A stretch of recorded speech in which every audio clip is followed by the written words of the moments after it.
putting your finger on it. But can I just say something on a personal level? Because I just want to remind folks, as we close in on the 10th hour, that you and I were here for 15, and you are here. You are here because you agree with me. You agree with me that from science and research to higher education, to the Department of Education, to Social Security, to healthcare in America, we are at a crisis. Any one of those alone should have Americans. But the case we're making going through all these, pulling from people on the left and the right. We've quoted Republican governors, we've quoted Republican mayor organizations, represented by organizations, we've quoted Republican business people, we've quoted for the Wall Street Journal, Cato Institute's coming up. This is not a partisan crisis that people across the spectrum are pointing to. But I do want to point out that you've been such a good friend to me to spend 10 hours almost on the floor, and it means a lot to me tonight. So thank you for that as I switch to healthcare. And I appreciate the sentiment that you have and that you had after the Pulse shooting,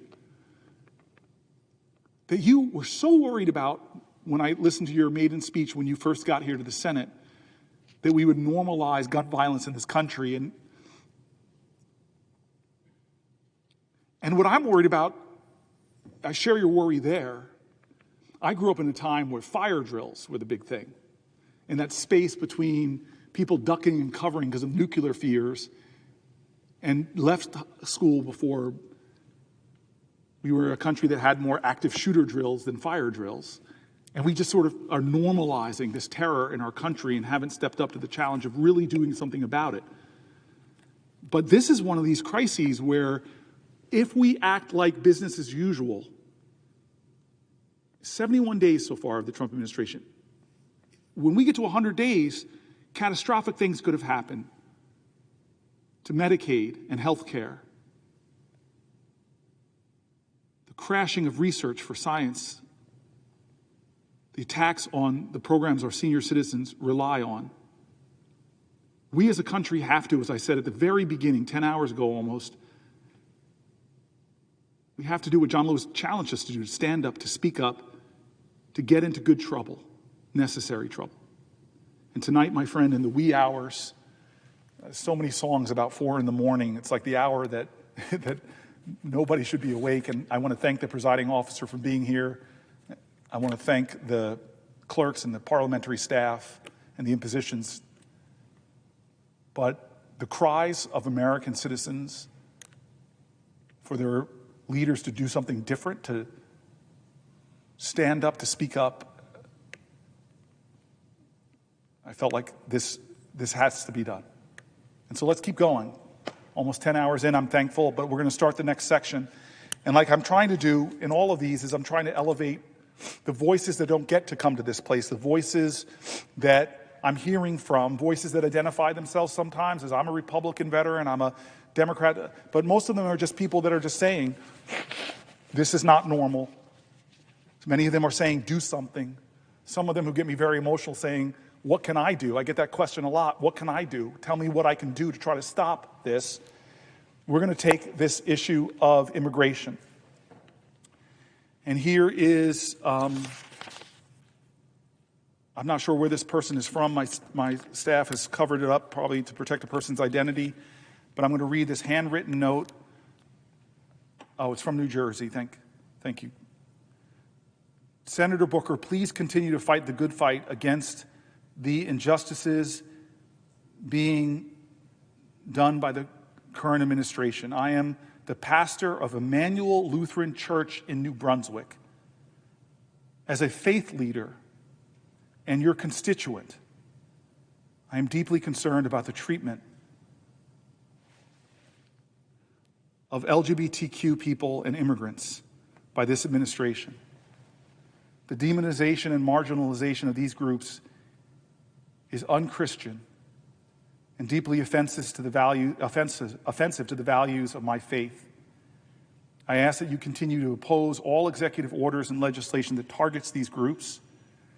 You have been a consistent ally. Please continue to be a champion for justice for all people, but especially the most vulnerable.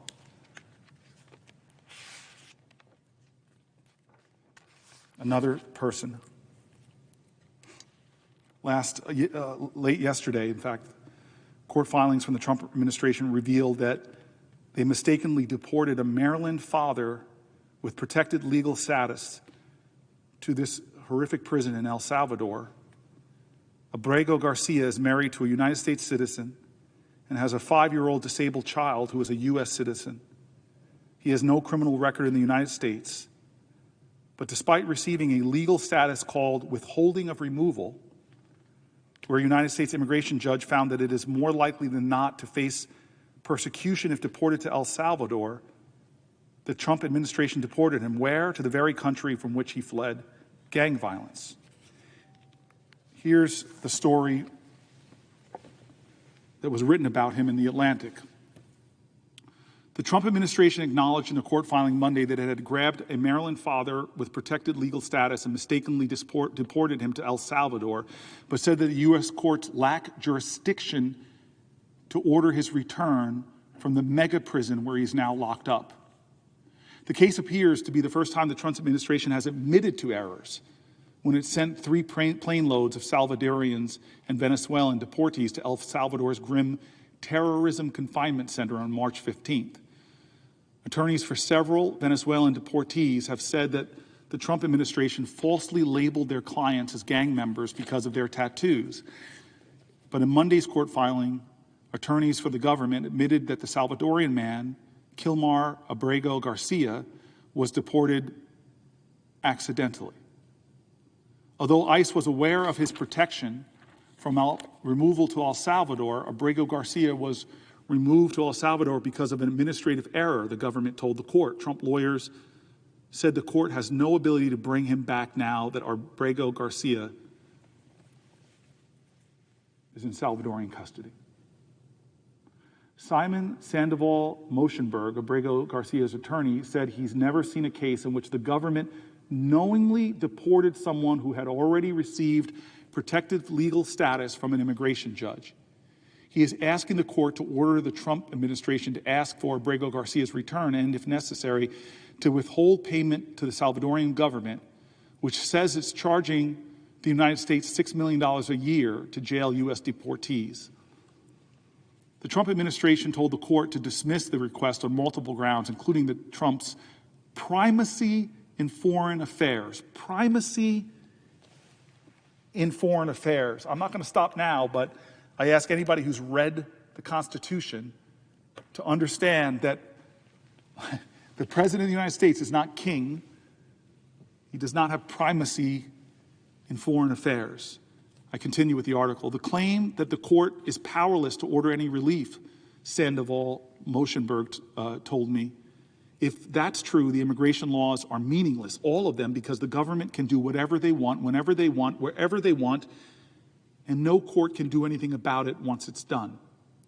Court filings show Abrego Garcia came to the United States at the age of 16 in 2011, fleeing gang threats in his native El Salvador. In 2019, he received a form of protected legal status known as withholding of removal from a U.S. immigration judge who found he would likely be targeted by gangs if he was deported back. Abrego Garcia, who is married to a U.S. citizen and has a 5-year-old disabled child who is also a U.S. citizen, has no criminal record in the United States, according to his attorney. The Trump administration does not claim he has a criminal record, but called him a danger to the community. They called him an active member of MS-13, the Salvadorian gang that Trump has declared a foreign terrorist organization. Sandoval Moshenberg said those charges are false, and the gang label stems from a 2019 incident when Abrego Garcia and 3 other men were detained in Home Depot parking lot by a police detective in Prince George's County, Maryland. During questioning, one of the men told officers Abrego was a gang member, but the man offered no proof, and police say they didn't believe him. Filings show police did not identify him as a gang member. Abrego Garcia was not charged with the crime, but he was handed over to U.S. Immigration and Customs Enforcement after the arrest to face deportation. In those proceedings, the government claimed that a reliable informant had identified him as a ranking member of MS-13. Abrego Garcia and his family hired an attorney and fought the government's attempt to deport him. He received withholding of removal 6 months later, that protective status. It's not a path to permanent U.S. residency, but it means the government won't deport him back to his home country because it's more likely than not that he'll face harm there. Abrego Garcia has no contact with any law enforcement agency since his release, according to its attorney. He works full-time as a union sheet metal apprentice, has complied with requirements to check in annually with ICE, and cares for his 5-year-old son who has autism and a hearing defect and is unable to communicate verbally. On March 12th, Abrego Garcia had picked up his son after work from the boy's grandmother's house when ICE officers stopped the car, saying his protective status had changed. Officers waited for Abrego's wife to come to the scene and take care of the boy, then drove away with him in handcuffs. Within 2 days, he had been transferred to an ICE staging facility in Texas, along with other detainees the government was preparing to send to El Salvador. Trump had invoked the Alien Enemies Act of 1798, and the government planned to deport 2 plane loads of Venezuelans along with a separate group of Salvadorians. Abrego's family has no contact with him since he was sent to the mega prison in El Salvador known as the CECOT, C-E-C-O-T. His wife spotted her husband in the news photographs released by Salvadorian President Buckle on the morning of March 16th, after a U.S. district judge had told the Trump administration to halt the flights. Oopsie, Buckle wrote on social media, taunting the judge. Abrego Garcia's wife recognized her husband's decorative arm tattoo and scars, according to the court filing. The image showed Salvadorian guards in black ski masks frog marching him into the prison with his head down, shoved down toward the floor. The CECOT is the same prison Department of Homeland Security Kristi Noem visited last week,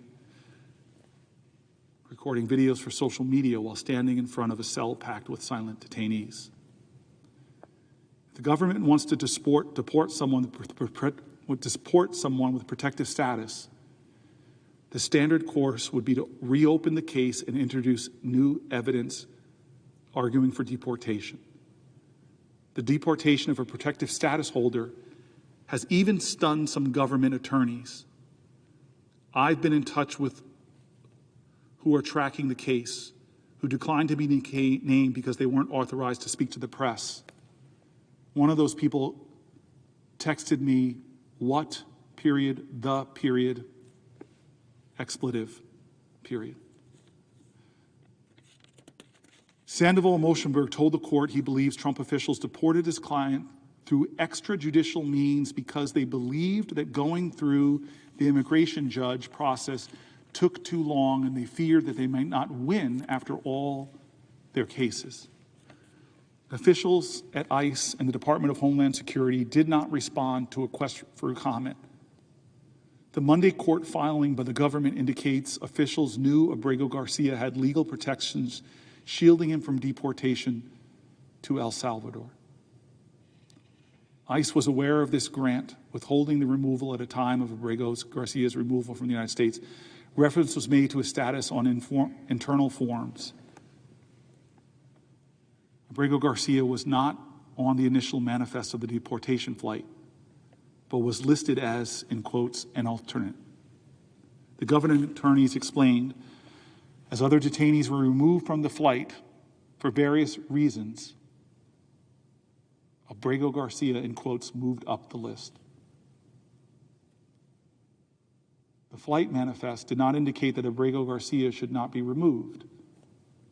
The attorney said through administrative error, Abrego Garcia was removed from the United States to El Salvador. This was an oversight, the government admitted. But despite this, they told the court that Abrego Garcia's deportation was carried out in good faith.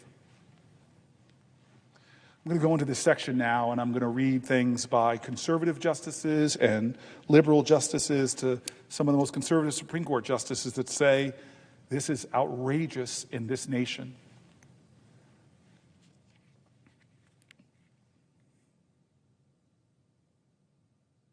No one, There are parts of this Constitution, and I'm going to talk about them, that talk about due process, about fundamental American ideals. But this story and the few others I've heard where Americans that have the status to stay here, that have an American spouse, American children, who will be traumatized by this. This case, a disabled child whose working father, who's struggling to take care of one of our children, an American child with an American mother.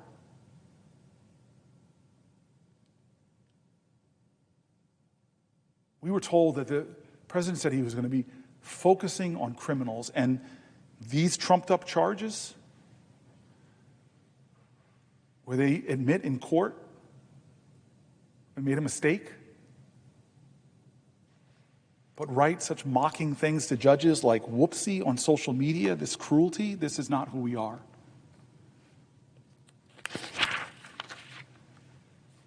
So let's talk about the Constitution first. The Fifth and the 14th Amendment. The Fifth and the 14th Amendment. The Fifth and the 14th Amendments say that no one shall be deprived of life, liberty, or property without the due process of law. The central promise of those words is an assurance at all levels of the American government must operate within the law and the bounds of this Constitution, that everybody in this chamber swears an oath to uphold the Constitution. But every single day, it just seems our president is in challenging constitutional principles, pushing past constitutional boundaries. Every day we're hearing news stories of immigrants, some here legally, some awaiting trial, most charged with no crimes, being rounded up, detained, arrested, deported, often just disappeared. This is happening without charges, evidence, trials, hearings, without what the Constitution says, due process. This is what other governments done. We've talked about it. In the Foreign Relations Committee, we complain about it to nations across the earth when they do not show due process, where they disappear people. Maybe you're an immigrant that's never broken the law. Maybe you're a citizen. Even if you think the administration's immigration agenda doesn't apply to you, please know that the reckless behavior we're seeing erodes all of our rights. And the American mother and the American child right now, whose husband was unjustly and illegally deported and is right now in an El Salvadorian prison, think about them. Denying due process is a slippery slope. We've seen it in other countries with democratic backsliding. It is a slippery slope. If people can be detained and deported without a hearing, detained and deported without due process, without seeing a judge, nothing will stop from slipping toward deporting others, making mistakes with an American.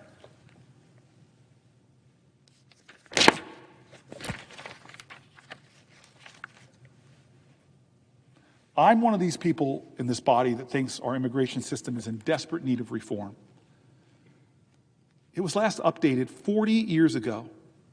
40 years ago was the last time we acted to update our immigration laws. The failure to update our laws has resulted in our country's inability to manage unprecedented levels of global migration that are not just affecting our country, but are affecting others. It's an unprecedented influx of applications to enter the United States. It's put pressure and strain on our immigration system. It's slowed down processing times for millions of people trying to immigrate or naturalize legally and made it more difficult to incentivize the world's brightest minds to come here to contribute to our country's long-term success. For millions of Americans, immigration is not a political issue, it's a personal one. There are immigrants around my state and in every state who have waited year after year for Congress to find bipartisan agreement to improve our system in ways that most Americans agree on, whether you're right or left. They've been waiting for Congress to fix our outdated immigration laws, to secure our borders, to dedicate the resources necessary for USCIS to fix the outrageously long processing times for immigrations and provide a pathway to legal status for long-term American residents who have followed our laws, contributed to our societies, and some of them know no other country because they came here when they were just months old. Our immigration laws are so outdated, even the conservative Cato Institute published a comprehensive policy analysis in 2023 titled, "Why Legal Immigration is Nearly Impossible." In it, the Cato Institute explains, I quote, "Today, fewer than 1% of the people who want to move permanently to the United States can do so legally. Legal immigration is less like waiting in line and more like winning the lottery. It happens, but it's so rare that it's irrational to expect it in any individual case."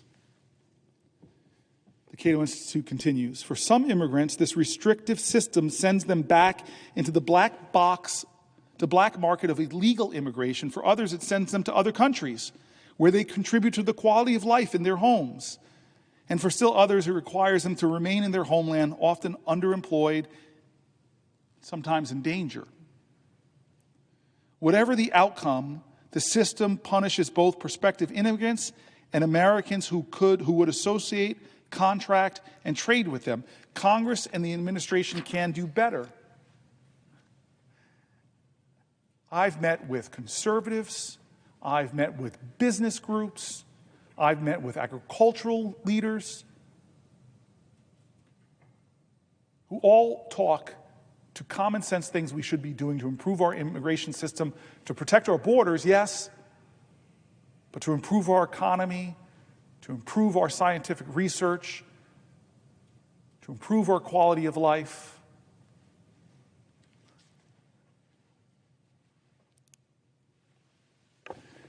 The only way to fix our broken immigration system is for Congress to fix it, to pass comprehensive immigration reform. But instead of a leader, strong leaders who go before Congress taking on the most complex issues, but yet have the courage to stand before Congress and pull them together to do hard things, instead of doing that, the last time we made progress in this body, President Trump actively blocked bipartisan legislation. Now he's imposed policies that aren't just going after criminals, they're dragging in so many others. When President Trump stopped Republicans from voting on the bipartisan bill that was negotiated in the Senate last year, he stopped us from making strides towards the larger fixes we need. The administration's immigration plans are not helping American citizens who are submitting applications so that their spouse or fiancé who is waiting in another country can finally join them in the United States. The administration right now is not helping American citizens who have been waiting for years for a visa for their brother or their sister or their mother or their father. Uniting families is an American value. Americans aren't getting any relief from these extraordinarily long wait times. On the USCIS website, you can check the average processing times for these cases, and most Americans would be shocked, or maybe even horrified, to learn just how long it will take for you as an American citizen to bring a husband or a wife or even a child back to the United States with you. We checked this past weekend, and here are the numbers. For the I-129 fiancé visa, the processing time for 80% of the cases is 8 months to 3 years. For an I-130 visa, if you're a U.S. citizen petitioning for your spouse, parent, or minor child, then the waiting time is any time from 17 months to 64 months. That's an average from anywhere from a year and a half to over 5 years. For an I-90, if your green card is destroyed in a flood or a fire, 80% of people will be waiting for almost a year and a half, 17 months, to just get a new copy. These numbers are shocking, and they don't even take into account long wait times for visa appointments at the U.S. consulate or embassies. In India, for example, the average wait time for an appointment is well over 400 days. American citizens, including thousands of my constituents in New Jersey, are so angry. They're waiting far too long for their cases to be prioritized and adjudicated. But when Trump relocates all the resources within our immigration system to conducting the largest mass deportation of people in history, American citizens are paying the price, not just from USCIS processing times. We pay the price because to do this, he is diverting actual law enforcement resources away from solving crimes and stopping terrorism. His actions are actually making us less safe. We pay the price because these policies are eroding constitutional principles as well as making us less safe by taking law enforcement away from their efforts. This plan is about conditioning Americans to the suspension of due process, first for immigrants. If we let due process erode for immigrants, it erodes for Americans. Let me outline a little bit about how this is happening and why this is a crisis.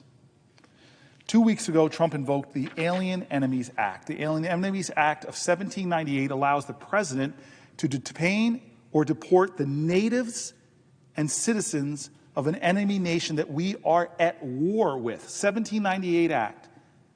The president can detain or deport these immigrants without a hearing, with no due process, even ones who are lawfully present in the United States.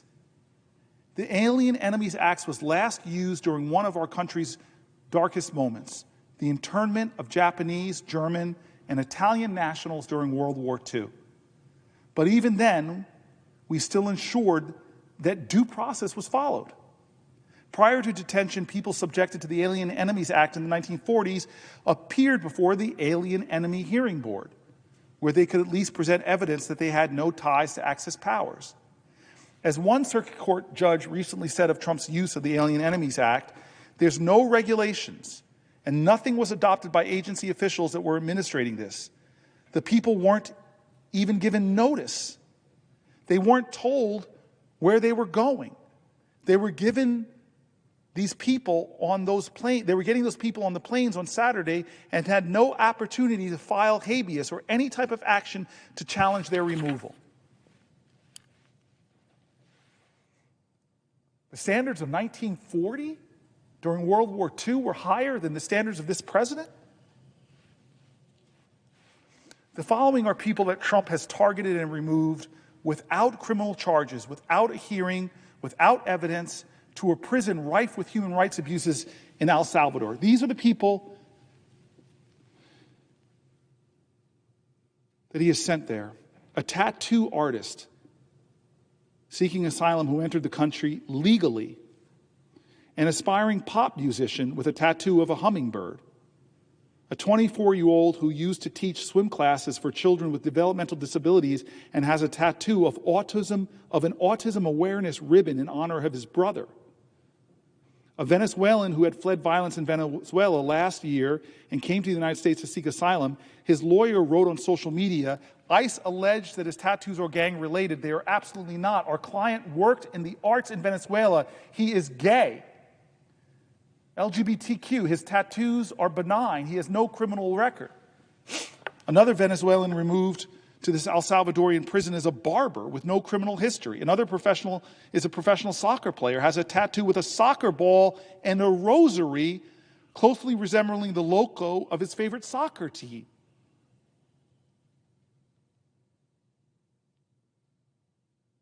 This is stunning, what we're doing.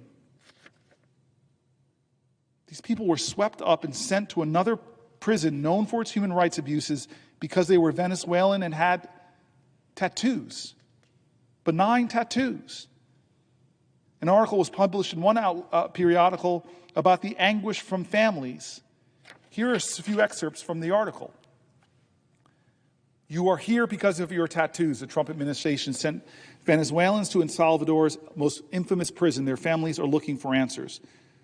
On Friday, March 14th, Arturo Soares Trejo called his wife, Natalie Sanchez, from an immigration detention center in Texas. Suarez, a 33-year-old male, native of Caracas, Venezuela, explained that his deportation flight had been delayed. He told his wife he still would be home soon. Suarez did not go back to Venezuela. Still, there was at least a silver lining. In December, Sanchez had given birth to their daughter, Nahira, Suarez would finally have a chance to meet their 3-month-old baby girl he had never, ever seen. But Sanchez told the outlet she had not heard from Suarez since. Instead, last weekend, she found herself zooming in on a photo the government of El Salvador published of Venezuelan men the Trump administration had sent to President Nayib Bukele's infamous terrorism confinement center, or CCOT. I realized that one of them was my husband, she said. I recognized him by his tattoo, by his ear, and a scar on his chin. Even though I couldn't see his face, I knew it was him. The photo of Sanchez examined, a highly produced propaganda video promoted by Secretary of State and the White House, showed Venezuelans shackled in prison uniforms as they were pushed around by guards and had their heads shaved. The tattoo on Suarez's neck is of colibri, a hummingbird. His wife said it was meant to symbolize harmony and good energy. She said his other tattoos, like a palm tree on his hand and an homage to Suarez's late mother's use of Venezuelan expression about God being greater than the coconut tree, were similarly innocuous. Needless to say, they may be why Suarez has been effectively disappeared by the U.S. government into an El Salvadorian mega prison.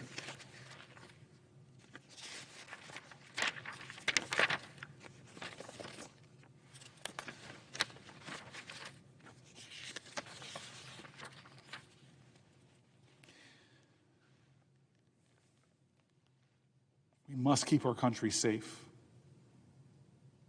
Violent criminals, people with long criminal records who are not citizens, I think every American would agree. They should be deported. Immigrants to this country surprisingly have a much lower rate of breaking laws, but if they break laws, I agree. But maybe you're an immigrant that's never broken a law. Maybe you're a naturalized citizen. Maybe you were born here. The problem with this idea of disappearing people with no due process is once that foundation is laid, if they're able to defend that lack of due process, to use that law from the 1700s, we begin a process in this country that even conservative justices of the Supreme Court said is unjustifiable. Denying people due process pushes us down a road where more exceptions can be made. You cannot deny fundamental rights to another and not endanger them for yourself. We have created a system now, if Trump is successful, where you can just say, you can just claim, you can just point to someone and say they're from X country or claim that they're part of a gang. And without any due process, without any vetting, without going before any independent arbiter, you are disappeared. Because there's just no way to challenge them. No due process for non-citizens means that we are a country in violation of those ideals I talked about from here. It says at the beginning of this country, that says very simply, no one shall be deprived of life, liberty, or pursuit or property. No one without due process of law. As soon as we break that, as soon as we violate that, we're going down a road. Anton Scalia, I confess, I've disagreed with him on so many things. But this conservative justice once sat in an interview with Ruth Bader Ginsburg. They had a relationship that I think was special and shows that even people that have distinctly different views can still make real human connection in our country.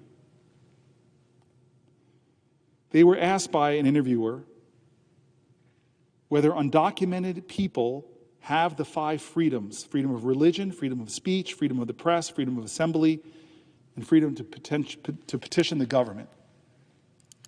Here is what the conservative Justice Scalia said. Oh, I think so.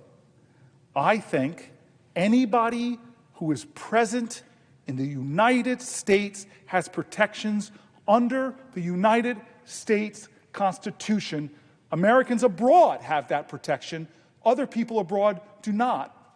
They don't have the protections of our constitutions, but anyone who is present in the United States has the protections of the United States Constitution. Anton Scalia, one of the most conservative members of the highest court in our land. And of course, Ginsburg, his ideological opposite, she concurred when she said, when we get to the 14th Amendment, it doesn't speak of citizens as some constitutions grant rights to citizens, but our Constitution says persons, and that the person is every person who was here in our country, documented or undocumented. Our Constitution is clear on the face. If you are an originalist like Anton Scalia and you read the Constitution's words, you have to stand for the idea that no one should be denied due process, that the government can't walk up to a human being and grab them off the street and put them on a plane and send them to one of the most notorious prisons in the world and just say, as one of our authority did, oopsie.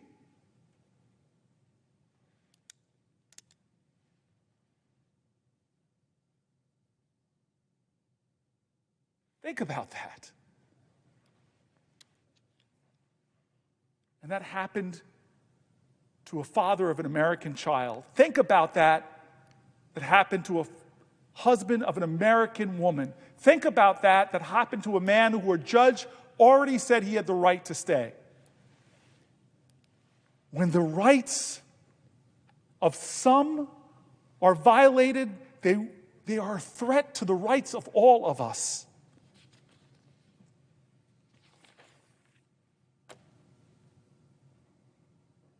In January, ICE agents in New Jersey raided a small business without a warrant and detained a Puerto Rican military veteran, a Boricua, an American citizen, detained him even after he presented his valid ID to those ICE agents.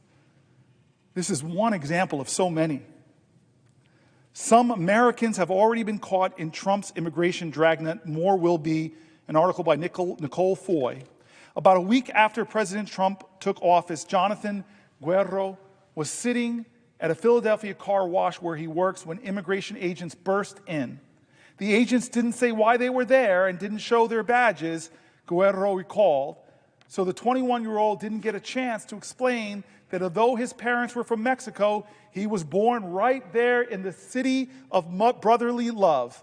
An agent pointed his gun at Guerrero and handcuffed him. Then they brought in other car wash workers, including Guerrero's father, who's undocumented. When agents began checking IDs, they finally noticed that Guerrero's was a citizen and quickly let him go. I said, look, man, I don't know who these guys are and what they're doing. With anything law-related, I just stay quiet. Less than 2 months into the Trump administration, there has been a small but steady beat of more and more reported cases like Guerrero's. In Utah, agents pulled over and detained a 20-year-old American after he honked at them. In New Mexico, a member of the Muscalera Apache Nation, more than 2 hours from the border, was stopped and questioned by agents who demanded to see their passports. Earlier this month, a Trump voter in Virginia was pulled over and handcuffed by a gun-wielding immigration agent. It's unclear exactly how many citizens have faced the Trump administration's dragnet so far, and while previous administrations have mistakenly held Americans too, there's no firm count on these incidents either. Government doesn't release figures on citizens who have been held by immigration authorities, neither Customs and Border Protection, neither Immigration and Customs Enforcement, which handles interior immigration enforcement. Experts and advocates say what is clear to them, though, is that Trump's aggressive immigration policies, such as arrest quotas for enforcement agents, make it more and more likely that citizens will be caught up in immigration sweeps. In quotes, it's really everyone, not just non-citizens or undocumented people who are in danger of having their liberty violated in this kind of mass deportation machinery. Asked about reports of Americans getting caught up in administration's enforcement policies, an ICE spokesman told the outlet in a written statement that agents are allowed to ask for citizens' identification. Any U.S. immigration officer has authority to question without warrant any alien or person believed to be an alien concerning his or her right to be or to remain in the United States. The agency didn't respond to questions about specific cases. The U.S. has gone through spasms of detaining and even deporting large numbers of citizens. In the 1930s and 1940s, federal and local authorities forcibly exiled an estimated 1 million Mexican Americans, including hundreds of thousands of American-born children. That's our past. An estimated 1 million Mexican Americans, including hundreds of thousands of American-born children, swept up and deported. The U.S. Governmental Accountability Office report found that immigration authorities had asked to hold roughly 600 likely citizens during Trump's first term. The GAO, also the Government Accountability Office, also found that Trump actually deported about 70 likely American citizens. The GAO report did not get into any individual cases, but lawsuits brought against federal immigration agencies detailed dozens of cases where plaintiffs received a settlement. This will accelerate if there's no due process. In his first administration, there was some process. But this will accelerate if there's no due process. I live in Newark, New Jersey, and there are dozens of languages spoken in my city, and some of the elders from some of these many different ethnic groups, from European folks who don't speak English to folks from Asia that don't speak English. And imagine one of these Americans gets stopped and doesn't have papers on them, and they see a tattoo, and next thing you know, they're sent to Louisiana or Texas, and next thing you know, they're on a flight. That's not hyperbole. That's not some impossible thing. We know once due process is eliminated in this country, for some, all are in danger. It is a constitutional slippage that Scalia and conservatives who believe in the Constitution nobly object to. Canadian citizen Jasmine Mooney was detained by ICE for 2 weeks. I saw an interview of her, this white woman, stunned. Here's what she wrote. It's Canadian. There was no explanation, no warning. 1 minute, I was an immigration officer talking to an officer about my work visa, which has been approved months before and allowed me, a Canadian, to work in the United States. The next, I was told to put my hands against the wall and patted down like a criminal before being sent to an ICE detention center without the chance to talk to a lawyer. I grew up in Whitehorse, Yukon, a small town in the northernmost part of Canada. I always knew I wanted to do something bigger with my life. I left home early and moved to Vancouver, British Columbia, where I built a career spanning multiple industries, acting in film and television, owning bars and restaurants, flipping condos, and managing Airbnbs. In my 30s, I found my true passion, working in health and the wellness industry. I was given an opportunity to help launch an American brand of health tonics called Holy Water, a job that would involve moving to the United States. I was granted my trade work visa, which allows Canadian and Mexican citizens to work in the United States in specified professional occupations. I got it on my second attempt. It goes without saying then that I have no criminal record. I also love the United States and consider myself to be a kind, hardworking person. I started working in California and traveled back and forth between Canada and the U.S. multiple times without any complications until one day, upon returning to the United States, a border officer questioned me about my initial visa denial and subsequent visa approval. He asked why I had gone to San Diego border the second time to apply. I explained that that was where my lawyer's offices were, and that he had wanted to accompany me to ensure there were no issues. After a long interrogation, the officer told me that it seemed, quote, shady, and that my visa hadn't been properly processed. He claimed I couldn't work for a company in the U.S. that made use of hemp. one of the beverage ingredients. He revoked my visa and told me I could still work for the company from Canada. But if I wanted to return to the U.S., I would need to apply. I was devastated. I had just started building a life in California. I stayed in California for the next few months and was eventually offered a similar position, but with a different health and wellness brand. I started the visa processes and returned to the same immigration office in San Diego at the border. Since they had processed my visa before and I was familiar with it, hours passed with many confused opinions about my case. The officer I spoke to was kind, but told me that due to my previous issues, I needed to apply for my visa through the consulate. I told her I hadn't been aware I needed to apply that way, but I had no problem doing it. Then she said something strange. You didn't do anything wrong. You were not in trouble. You were not a criminal. I remember thinking, why would she say that? Of course I'm not a criminal. Then she told me they had to send me back to Canada. That didn't concern me. I assumed I would simply book a flight home. But as I sat searching for flights, a man approached me and said, "Come with me." There was no explanation, no nothing. He took me to a room, took my belongings from my hands, and ordered me to put my hands against the wall. A woman immediately began patting me down. The commands came rapid fire, one after another, too fast to process.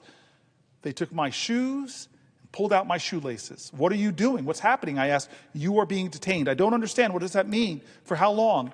"I don't know." That would be the response to nearly every question I would ask over the next 2 weeks. I don't know. They brought me downstairs for a series of interviews and medical questions.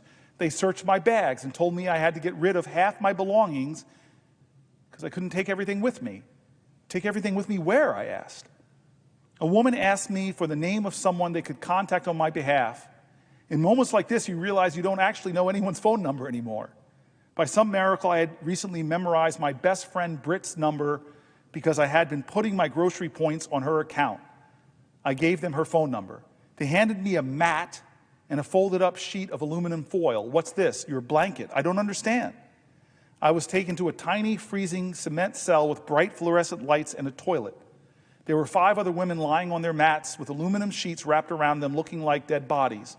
The guard locked the door behind me. For 2 days, we remained in the cell, only leaving briefly for food. The lights never turned off. We never knew what time it was, and no one answered our questions. No one in the cell spoke English, so I either tried to sleep or meditate to keep from having a breakdown. I didn't trust the food, so I fasted, assuming I wouldn't be there long. On the 3rd day, I was finally allowed to make a phone call. I called Britt and told her that I didn't understand what was happening. No one would tell me when I was going home, and that she was my only contact. They gave me a stack of paperwork to sign and told me I was being given a 5-year ban unless I applied for re-entry through the consulate. The officer also said it didn't matter whether I signed the papers or not. It was happening regardless. I was so delirious, I just signed. I told them I would pay for my flight home and asked when I could leave. No answer. They then moved me to another cell, this time with no mats or blanket. I sat freezing on the cement floor for hours. That's when I realized they were processing me into real jail, the Otay Mesa Detention Center. I was told to shower, given a jail uniform, fingerprinted and interviewed. I begged for information. "How long will I be here?" "I don't know your case," the man said. "Could be days, could be weeks, but I'm telling you right now, you need to mentally prepare yourself for months." Months? I felt like I was going to throw up. I was taken to the nurse's office for a medical check. She asked what happened to me. She had never seen a Canadian there before. When I told her my story, she grabbed my hand and said, "Do you believe in God?" I told her I had only recently found God, but now I believed in God more than anything. And she said, "I believe God brought you here for a reason. I know it feels like your life is in a million pieces, but you will be okay through this. I think you're going to find a way to help others." At the time, I didn't know what that meant. She asked if she could pray for me. I held her hands and wept. I felt like I had been sent a guardian angel. I was then placed in a real jail unit. 2 levels of cells surrounding a common area, just like in the movies. I was put in a tiny cell alone with a bunk bed and a toilet. The best part, there were blankets. After 3 days without one, I wrapped myself in mine and finally felt some comfort. For the first day, I didn't leave my cell. I continued fasting, terrified that the food might make me sick. The only available water came from the tap attached to the toilet in our cells or a sink in the common area, neither of which felt safe to drink. Eventually, I forced myself to step out, meet the guards, and learn the rules. One of them told me, no fighting. I joked, I'm a lover, not a fighter. He laughed. I asked if there had ever been a fight in there. In this unit? No, he said. No one in this unit has a criminal record. That's when I started meeting other women. That's when I started hearing their stories. And that's when I made a decision. I would never allow myself to feel sorry for my situation again. No matter how hard this was, I had to be grateful because every woman I met was in an even more difficult position than mine. There were around 140 of us in our unit. Many women had lived and worked in the U.S. legally for years, but had overstayed their visas, often after reapplying and being denied. They had all been detained without warning. If someone is a criminal, I agree they should be taken off the streets. But not one of these women had a criminal record. These women acknowledged that they shouldn't have overstayed and took responsibility for their actions, but their frustration wasn't about being held accountable. It was about the endless bureaucratic limbo they had been trapped in. The real issue was how long it took to get out of the system with no clear answers, no timeline, and no way to move forward. Once deported, many have no choice but to abandon everything they own because the cost of shipping their belongings back is too high. I met a woman who had been on a road trip with her husband. She said they had 10-year work visas. While driving near the San Diego border, they mistakenly got into a lane leading to Mexico. They stopped and told the agent they didn't have their passports on them, expecting to be redirected. Instead, they were detained. They were both pastors. I met a family of 3 who had been living in the U.S. for 11 years with work authorizations. They paid taxes and were waiting for green cards. Every year, the mother had to undergo a background check, but this time she was told to bring her whole family. When they arrived, they were taken into custody and told their status would now be processed from within the detention center. Another woman from Canada had been living in the U.S. with her husband, who was detained after a traffic stop. She admitted she had overstayed her visa and accepted that she would be deported, but she had been stuck in the system for almost 6 weeks because she had her passport. Who runs casual errands without their passport? One woman had a 10-year visa. When it expired, she moved back to her home country, Venezuela. She admitted she had overstayed by 1 month before leaving. Later, she returned from a vacation and entered the U.S. without issue. But when she took a domestic flight from Miami to Los Angeles, she was picked up by ICE and detained. She couldn't be deported because Venezuela wasn't accepting deportees. She didn't know where she was getting out. She didn't know when she was getting out. There was a girl from India who had overstayed her student visa for 3 days before heading back home. She then came back to the U.S. on a new visa to finish her master's degree and was handed over to ICE due to the 3 days she had overstayed on her previous visa. There were women who had been picked up off the streets from outside their workplaces, from their homes. All of these women told me that they had been detained from time spans ranging from a few weeks to 10 months. One woman's daughter was outside the detention center protesting for her release. That night, the pastor invited me into a service she was holding. A girl who spoke English translated for me as the woman took turns sharing their prayers for their sick parents, for their children they hadn't seen in weeks, for the loved ones that they had been torn away from. Then unexpectedly, they asked if they could pray for me. I was new here, and they wanted to welcome me. They formed a prayer circle around me, took my hands, and prayed. I had never felt so much love, energy, and compassion from a group of strangers in my life. Everyone was crying. At 3 a.m. the next day, I was woken up in my cell. Pack your bag, you're leaving. I jolted upright. I get to go home? The operative shrugged. I don't know where you're going. Of course, no one knew anything. I grabbed my things and went downstairs, where 10 other women stood in silence, tears streaming down their faces, but these weren't happy tears. That was the moment I learned the term transferred. For many of these women, detention centers had become a twisted version of home. They had formed bonds, established routines, and found slivers of comfort in friendships they hadn't built. Now, without warning, they were being torn apart and sent somewhere new. Watching them say goodbye, clinging to each other was gut-wrenching. I had no idea what was waiting for me next. In hindsight, that was probably for the best.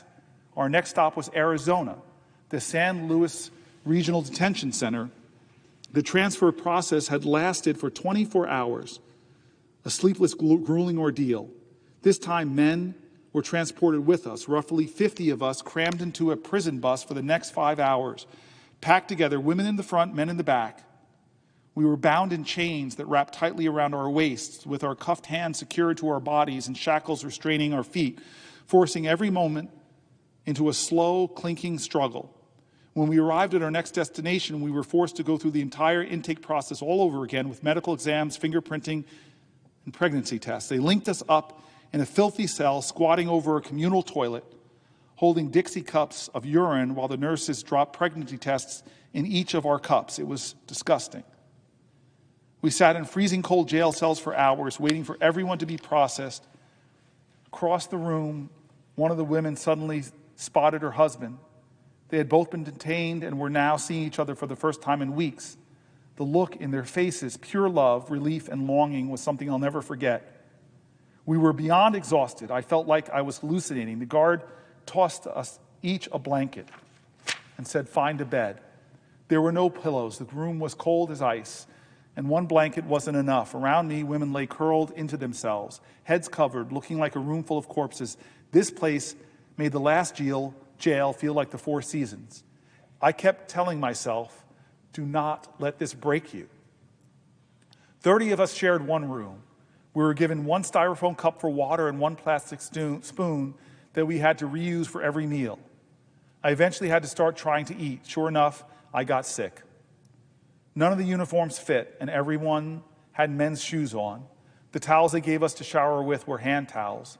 They wouldn't give us more blankets. The fluorescent lights shined on us 24/7. Everything felt like it was meant to break you. Nothing was explained to us. I wasn't given a phone call. We were locked in a room, no daylight, with no idea when we would get out.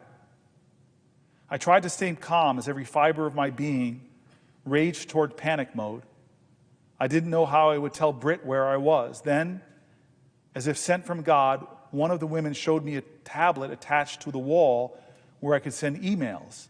I only remembered my CEO's email from memory. I typed out a message praying he would see it. He responded. Through him, I was able to connect with Britt. She told me that they were working around the clock trying to get me out, but no one had any answers. The system made it next to impossible. I told her about the conditions in this new place, and that was when we decided to go to the media. She started working with a reporter and asked whether I would be able to call her so she could loop him in. The international phone account that Britt had previously tried to set up for me wasn't working, so one of the other women offered to let me use her phone account to make a call. In that cell, we were all in this together. With nothing to do in my cell but talk, I made new friends. Women had risked everything for their chance at a better life for themselves and their families. Through them, I learned the harsh reality of seeking asylum. Showing me their physical scars, they explained how they had paid smugglers anywhere from $20,000 to $60,000 to reach the U.S. border, enduring brutal jungles and horrendous conditions. One woman had been offered asylum in Mexico within 2 weeks, but had been encouraged to keep going to the U.S. Now she was stuck, living in a nightmare, separated from her young children for months. She sobbed, telling me how she felt like the worst mother in the world. Many of these women were highly educated and spoke multiple languages. If they had been advised to pretend they didn't speak English because it would supposedly increase their chances of asylum. Some believed they were being used as examples, as warnings to others not to come. Women were starting to panic in this new facility, and knowing I was most likely the first person to get out, they wrote letters and messages for me to send to their families. I felt like we all had been kidnapped, thrown in some sort of sick psychological experiment meant to strip us of every ounce of our strength and dignity. We were from different countries, spoke different languages, and practiced different religions, yet in this place, none of that mattered. Everyone took care of each other, everyone shared food, everyone held each other when someone broke down. Everyone fought to keep each other's hope alive. I got a message from Britt. My story had started to blow up in the media almost immediately after I was told I was being released. My ICE agent, who had never spoken before, told my lawyer I could have left sooner if I had signed a withdrawal form and that they hadn't known I would pay for my own flight home. From the moment I arrived, I begged every officer I saw to let me pay for my own ticket home. Not a single one of them ever spoke to me about my case. To put things into perspective, I had a Canadian passport, lawyers, resources, media attention, friends, family, and even politicians advocating for me, yet I was still detained for nearly 2 weeks. Imagine what this system is like for every other person in there. A small group of us were transferred back to San Diego at 2 a.m. One last road trip, once again shackled in chains. I was then taken to the airport where 2 officers were waiting for me. The media was there, so the officers snuck me through a side door, trying to avoid anyone seeing me in my restraints. I was beyond grateful that at the very least I didn't have to walk through the airport in chains. To my surprise, the officers escorting me were incredibly kind and even funny. It was the first time I had laughed in weeks. I asked if I could put my shoelaces back on. Yes, one of them said with a grin, but you better not run. Yeah, the other one added, or we'll have to tackle you in the airport. That'll really make headlines. I laughed and then told them I spent a lot of time observing the guards during my detention, and I couldn't believe how often I saw humans treating other humans with such disregard. But don't worry, I joked. You two get 5 stars. When I finally landed in Canada, my mom and 2 best friends were waiting for me. So was the media. I spoke to them briefly, numb and delusional from exhaustion. It was surreal listening to my friends recount everything they had done to get me out, working with lawyers, reaching out to the media, making endless calls to detention centers, desperately trying to get through to ICE or anyone who could help. They said the entire system felt rigged, designed to make it nearly impossible for anyone to get out. The reality became clear. ICE detention isn't just a bureaucratic nightmare, it's a business. These facilities are privately owned and run for profit. Companies like Core Civic and Geo Group receive government funding based on the number of people they detain, which is why they lobby for stricter immigration policies. It's a lucrative business. Core Civic made over $560 million from ICE contracts in a single year. In 2024, Geo Group more than $763 million from ICE contracts. The more detainees, the more money they make. It stands to reason that these companies have no incentive to release people quickly. What I had experienced was finally starting to make sense. This is not just my story. It is a story of thousands and thousands of people still strapped in a system that profits from their suffering. I am writing in hopes that someone out there, someone with power to change any of this, can help do something.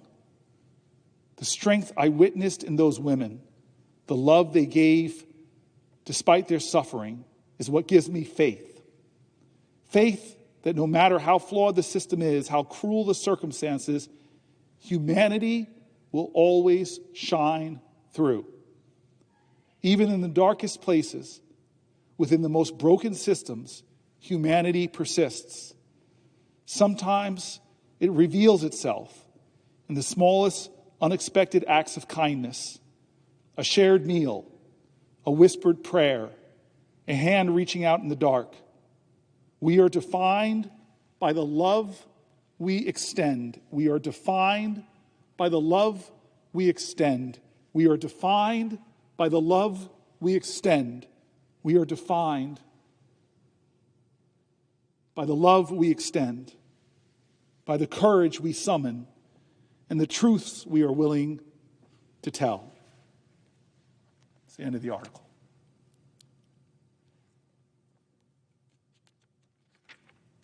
The stories continue. A 10-year-old citizen in Texas, recovering from brain cancer, was detained at a Border Patrol checkpoint, and eventually the American citizen was deported to Mexico with her undocumented parents, even though they were in need of medical attention for their brain cancer. Here's the article from NBC. U.S. citizen child recovering from brain cancer removed to Mexico with undocumented parents. A family that was deported to Mexico hopes they can find a way to return to the U.S. and ensure their 10-year-old daughter, my fellow American, who is a U.S. citizen, can continue her brain cancer treatment. Immigration authorities removed the girl and 4 of her American siblings from Texas on May 4th. 5 Americans in total. When they deported their undocumented parents, the family's ordeal last month when they were rushing from the Rio Grande City where they live to Houston, where their daughter's specialist doctors are based for emergency medical checkup. The parents had done the trip at least 5 other times in the past, passing through an immigration checkpoint every time without any issues, according to attorney Danny Woodward from Texas Civil Rights Project, a legal advocacy and litigation organization representing the family. In previous occasions, the parents showed letters from their doctors and lawyers to the officers at the checkpoint to get through, but in early February, the letters weren't enough. They were stopped at the checkpoint. They were arrested after the parents were unable to show legal immigration documentation. The mother, who spoke exclusively to NBC News, said she tried to explain her daughter's circumstances to the officers, but they weren't interested in hearing that. Other than lacking valid immigration status in the U.S., the parents have no criminal history, Woodward said. Protection, which detained and deported the family, according to the lawyer, said in an email Wednesday, for privacy reasons, we do not comment on individual cases. On Thursday, a CBP spokesperson said via email that the reports of the family's situation are inaccurate because when someone is given expelled removal orders and chooses to disregard them, they will face the consequences of the process. They reiterated that they couldn't speak about the specifics of the case for privacy reasons. The 10-year-old girl was diagnosed with brain cancer last year and underwent surgery to remove a tumor. The doctors practically gave me no hope for life for her, but thank God she's a miracle, the mother said. An American citizen is a miracle. The swelling on the girl's brain is still not fully gone, the mother said, causing difficulties with speech and mobility of the right side of her body. Before the family was removed from the U.S., the girl was routinely checked in with doctors monitoring her recovery, attending rehabilitation therapies, and taking medication to prevent convulsions. It's a very difficult thing, the mother said. I don't wish anyone to go through this situation. What is happening to this family is an absolute tragedy and is something that is not isolated to just them, said Rochelle Garcia, president of the Texas Civil Rights Project. This is part of a pattern and practice that we've seen in the Trump administration, Garza said, adding that she has heard of multiple other cases concerning mixed status families.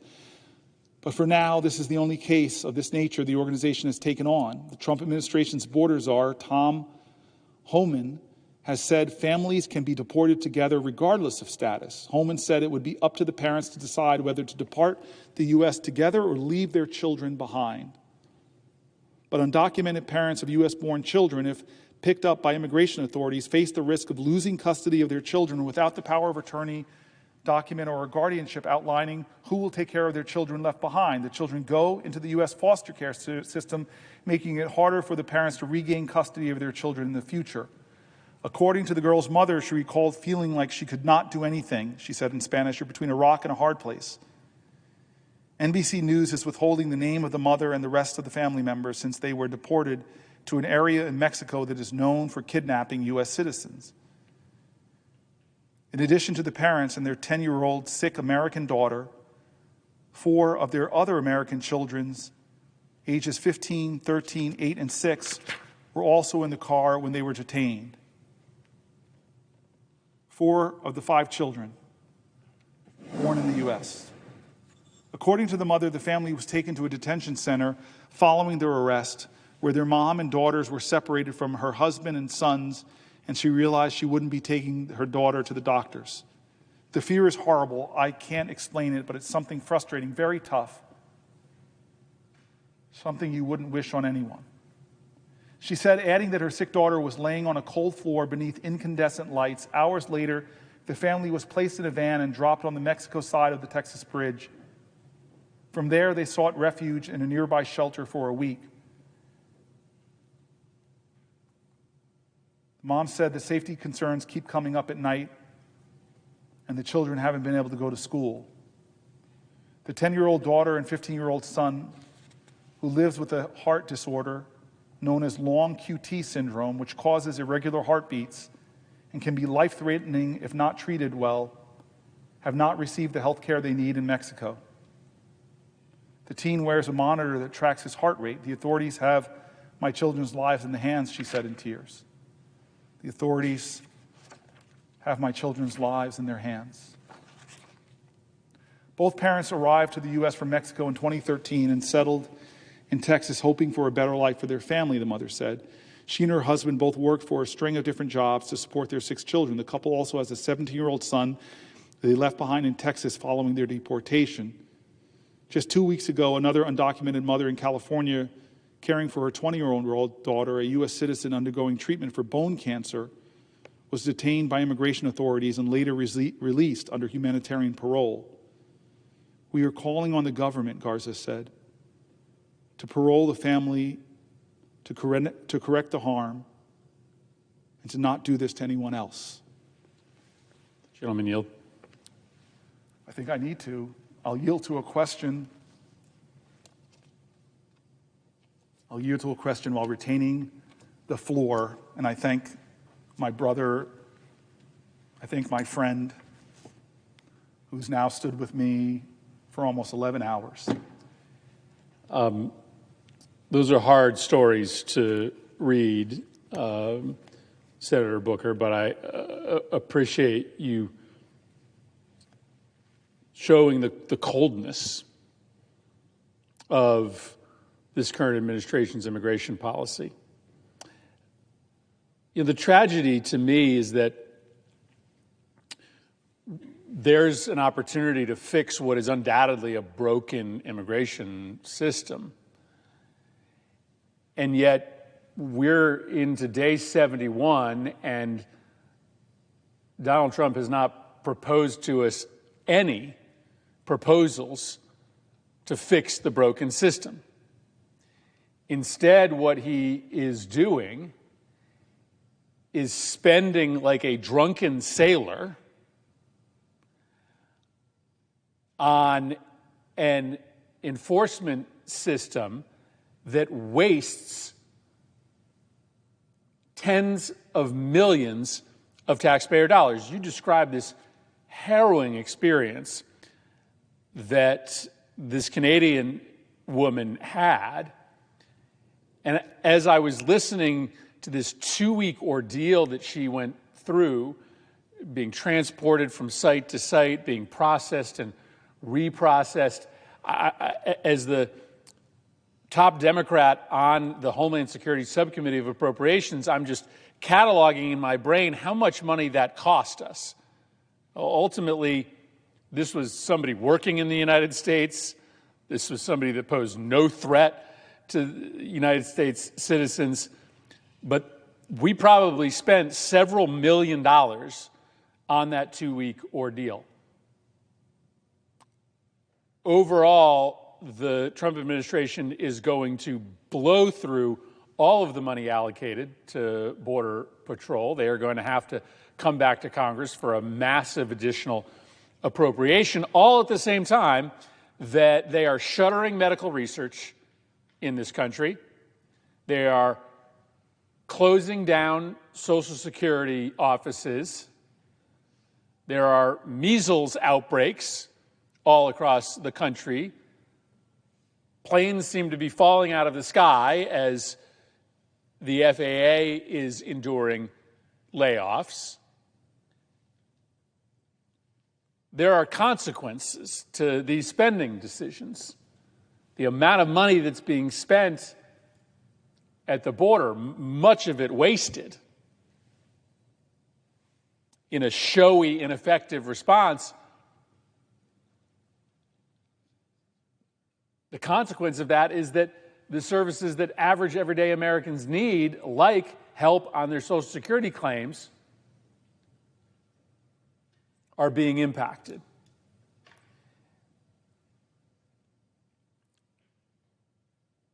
But we need to fix the broken immigration system. And we had an opportunity to do that last year when Republicans and Democrats came together and wrote a bipartisan border security bill that frankly would have allocated tens of billions of additional dollars, that would have fixed our broken asylum system, would have given the president new authorities. And Donald Trump instructed all the Republicans in this chamber to oppose it. In the end, I think 4 senators, including the author, Senator Langford, supported it, but every other Republican here opposed it. And the reason Donald Trump told them to oppose it was that he would fix it when he became president. But we are now in day 72, and there has not been a single proposal from Donald Trump to fix the broken immigration system. Just a whole bunch of spending, essentially money down the drain, because the system itself needs to be reformed. And so it speaks to, my confident belief that Donald Trump does not want to fix our immigration system. He wants to keep this issue open as a sore in our politics. If I was wrong, he would have proposed legislation here to deal with the underlying inefficiency of the system instead of just throwing money at the problem.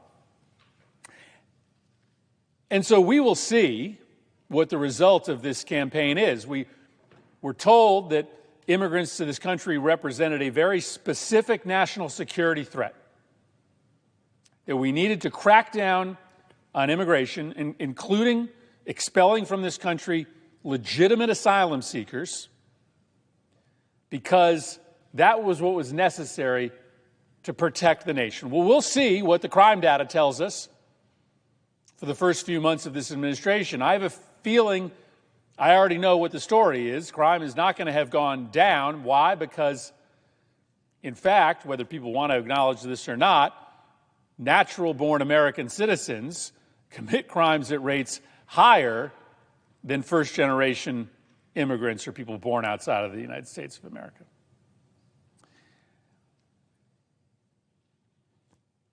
But Senator Booker, I guess the question I want to ask you is this. I think you and I agree that Americans, right, left, and center, acknowledge that the immigration system is broken. I mean, they didn't love it when, they saw thousands of people crossing on an average day.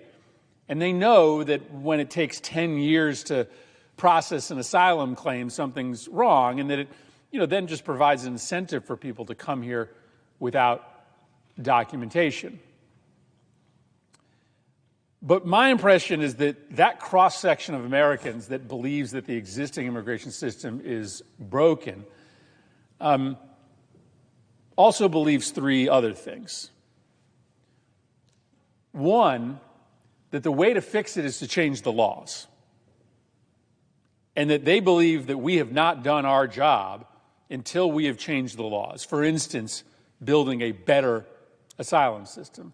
And once again, not a single proposal from the Trump administration on how to fix our broken immigration system. Not a single proposal. Second, I believe that they understand that immigration is a core strength of this nation, not a liability. And that if we want to thrive as an economy, we are going to have to bring people to this country legally. But to turn our backs on immigration as a mechanism to grow economically, that's not in line with what Americans believe, even those that think the existing system is broken. And then lastly, I just don't believe this country is as mean as Donald Trump thinks it is. Like, I get it that everybody wants this nation to be a nation of laws, but when an American citizen looks at a child with a medical condition, when an American citizen looks at an individual who will face certain death from a drug gang if they stay in their home country, when they look at individuals in war-torn nations overseas, they believe that America is strong enough, is big enough, is generous enough to be able to protect those people from harm. Why? Because that's what America always has been. And so this idea that President Trump has that Americans are mean and spiteful and don't want to help people just because they were born outside of the United States or their parents were born outside of the United States, I just don't think that's right. It obviously betrays the best traditions of this nation, but I think it also fundamentally misreads the American people. So I think people want our immigration to be fixed, system to be fixed, but I think they want us to do it. They understand the laws are broken. They do not want to abandon America's tradition of bringing people here from all around the world. They understand that our economy and our economic prosperity is linked to our ability to bring hardworking immigrants to this country, and they're just not as mean as Donald Trump thinks they are. Senator, I appreciate your question, but I just have to say this to you. You worked so hard with Senator Lankford. And one of the things I have to say, and I hope I don't hurt his politics by telling people how much I love Senator Lankford, we disagree fundamentally on a lot of issues. Maybe that will help him. We both are people, though, of faith. We just recently were together at a massive, I think there must have been like 1,000 people there, maybe 500 at least, at a national prayer breakfast event. He's such a man of character. And what I like about him is I know his values because he every day tries to be a good Christian. And this idea of love thy neighbor, or you were a stranger in a strange land, I just kind of took a lot of pleasure watching you, my friend, who I know for the last 12 years, and him sit down in this honest, sincere negotiation. And let's be real, everybody on your side of the aisle didn't agree with you. And everybody before Trump's involvement on his side of the aisle didn't agree, but you guys had the makings of a comprehensive bill that would have passed. Now, I'll tell you also that I came here in 2013 right after a Gang of Eight had done the same thing. They actually got the bill out and it died in the House. There are people in America, despite Lankford and you, who many people would put on opposite sides of a political spectrum, that on these issues they agree. And why do they agree, Senator Murphy? Why? Because our economy is dependent upon immigration. You want to talk about a conservative-leaning group, center moderate Republicans, the Chamber of Commerce will tell you, the National Chamber of Commerce will tell you, our economy will be crippled if we don't find a way to bring more people in legally to work on work visas. When I go to the tech community or the biotech community or the AI community or the community is trying to go forward in quantum computing, all of them are saying this is crazy that we are not allowing the brightest minds on the planet, when they get here and get PhDs in half of Congress can't spell, that we kick them out of the country. There are so many points of agreement, like take Dreamers, who people on both sides of the aisle have held up as a group of people that are Americans in every way except for the piece of paper. They have no memory of another country. I could keep going through all the things in the immigration world we agree on, including the need to secure our southern border. And so I listen to you on this section, and I look at you, and I remember your frustrations. You're standing up in front of our caucus saying, we're so close. Senator, yield. I will yield for a question while retaining the floor. I just want to drill down on this for a moment, because it gets back to a theme that you've been hitting on throughout the evening and early morning. And that is, not everything has to be zero-sum politics, right? I mean, this is part of what is so exhausting about the last 71 days.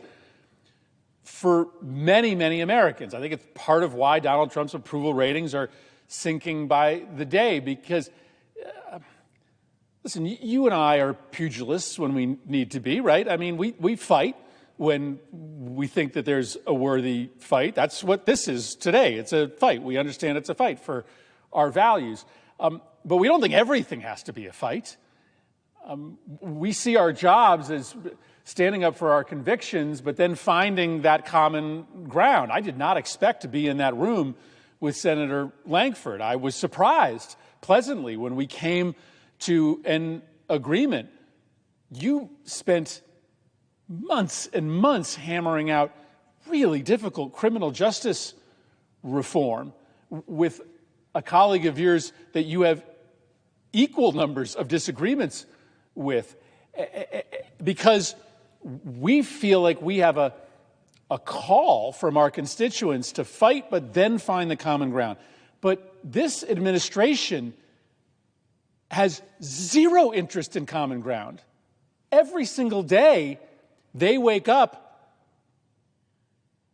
thinking only about conflict, thinking only about defeat of their opposition.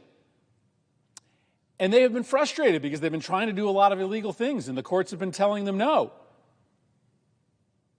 They're now talking about extraordinary measures like impeaching judges or defunding the courts. Instead, they could reach out to Democrats.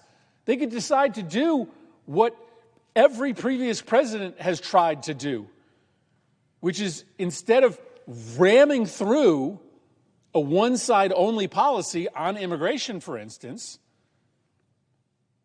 come to people of goodwill on the opposing party and try to work out a compromise. This is what exhausts the American people, is this administration's complete, total unwillingness to find common ground on anything. That is not where the center of this country is. And on the issue of immigration, we found common ground last year. It was hard. It did not satisfy everyone.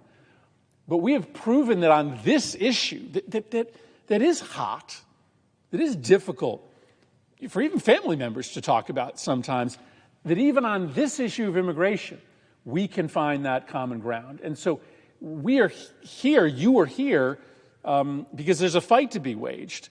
But I think we both wish, on a litany of these topics, we were instead sitting down with our colleagues. But that is just not in the DNA of this administration. And that is part of why this president is becoming more and more unpopular by the day, is because they expect any president, to make at least a minimalist effort to try to reach out and find compromise. And that never happens from the Trump administration. For the question I see in there, and I again, great presidents have great ideas they bring to Congress, and they fight to pull together and cobble together legislation that will last. The problem we have right now is this whiplash between Trump's executive orders and Biden's executive orders and Trump's executive orders, and it's not solving the problems. And you've shown that there's enough common ground to do something on them. But I don't want to stick with common ground now, actually, because there's some things in here that are not common ground, like private prisons. You know, I'm one of these folks that doesn't want to criticize. I've flown out to a private prison down south to get a tour, met really kind and nice people, but there is something problematic to me about a profit motive for imprisoning, shackling, detaining, and holding people. And this combination of that and a corporate reality where you are giving campaign contributions to people that will then turn around and give you government contracts to restrict the liberties of human beings. And the story that I read about this woman feeling like they lied to her lawyer and said if she had only said she could pay for her own flight home, but they were keeping her, and every day they were keeping her, they were getting more money from American taxpayers. This wasn't a system designed for justice. This isn't a system that's designed for the rights of human beings in our country. This is a system that has every day an incentive to deny the liberty to hold people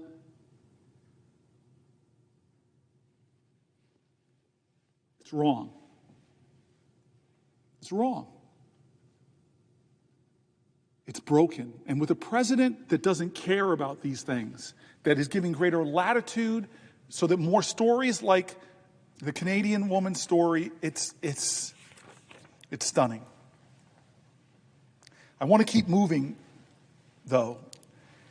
And I just want to talk about children and the way this system is extended to children. Last week, the government canceled a contract to provide legal services to 26,000 unaccompanied immigrant children. Remember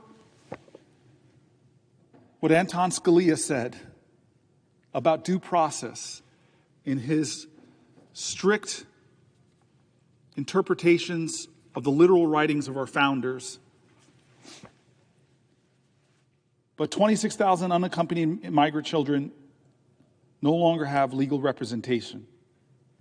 We started on that idea.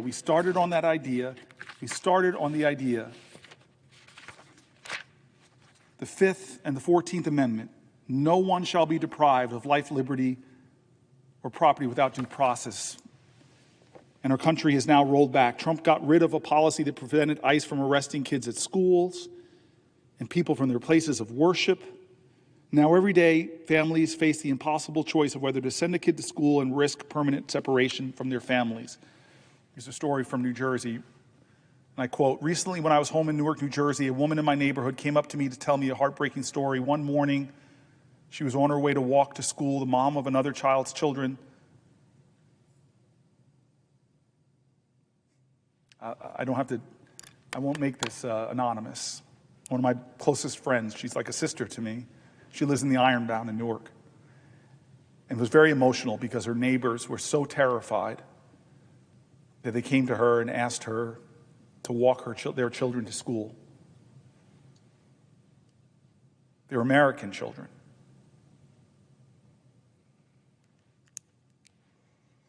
There's so many teachers and school administrators who are speaking out now that they've been ordered that they must allow ICE to enter their schools.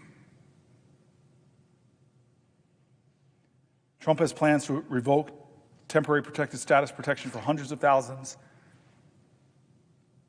of people from various countries, from Venezuela to Haiti, paving the way for those deportations. We know who they are. He's done this despite the State Department maintaining a level 4 do not travel warning to Haiti and Venezuela due to widespread violence, danger, sexual assaults, kidnappings, and more.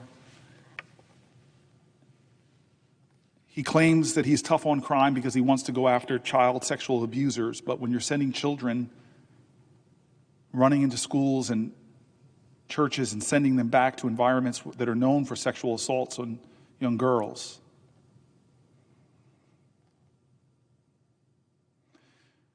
The Department of Justice, Office of Civil Rights, recently dropped its case it had filed against Southwest Key, the nation's largest provider of housing for migrant children, in which the DOJ alleged sexual abuse and neglect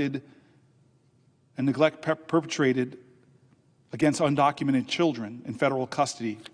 It was a case that the DOJ brought against this company who houses migrant children because of alleged sexual abuse.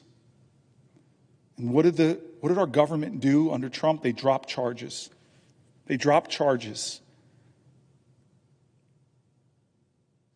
Why?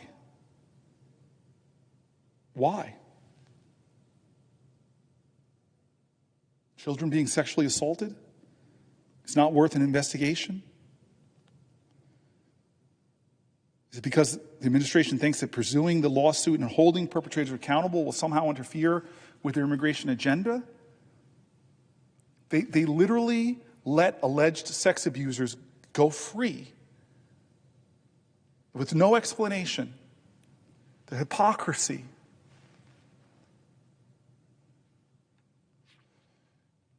The family detentions are restarted. They failed in the past to meet basic child welfare standards and exposed children to trauma. The president's own Department of Homeland Security concluded in 2018 that family detention centers posed a high risk of harm to children and families. And despite his own Department of Homeland Security back in 2018 saying that, they've restarted it. One of the points I want to make is crime. I was a mayor. The number one issue my residents were concerned about was fighting crime, fighting crime, fighting crime.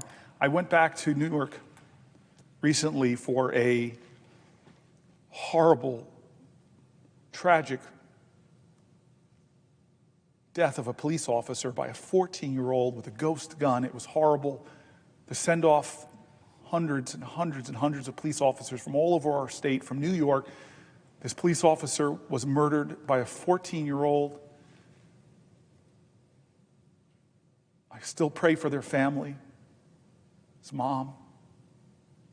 And as I was standing there looking at this parade of police officers who were waiting for the casket, I had police officers come to me and complain that they're having harder and harder time in New Jersey solving crimes because now victims of crime, victims of sexual assault, victims of robbery who happen to be undocumented are afraid to go and talk to local police because of all this rhetoric that's creating the fear that they'll be turned over to ICE. Imagine in our country there are people out there that are sexually assaulting people but are getting away with it because they're targeting immigrants. And if you don't think that hurts American safety, you're wrong. Afraid to go and talk to police officers to report crimes.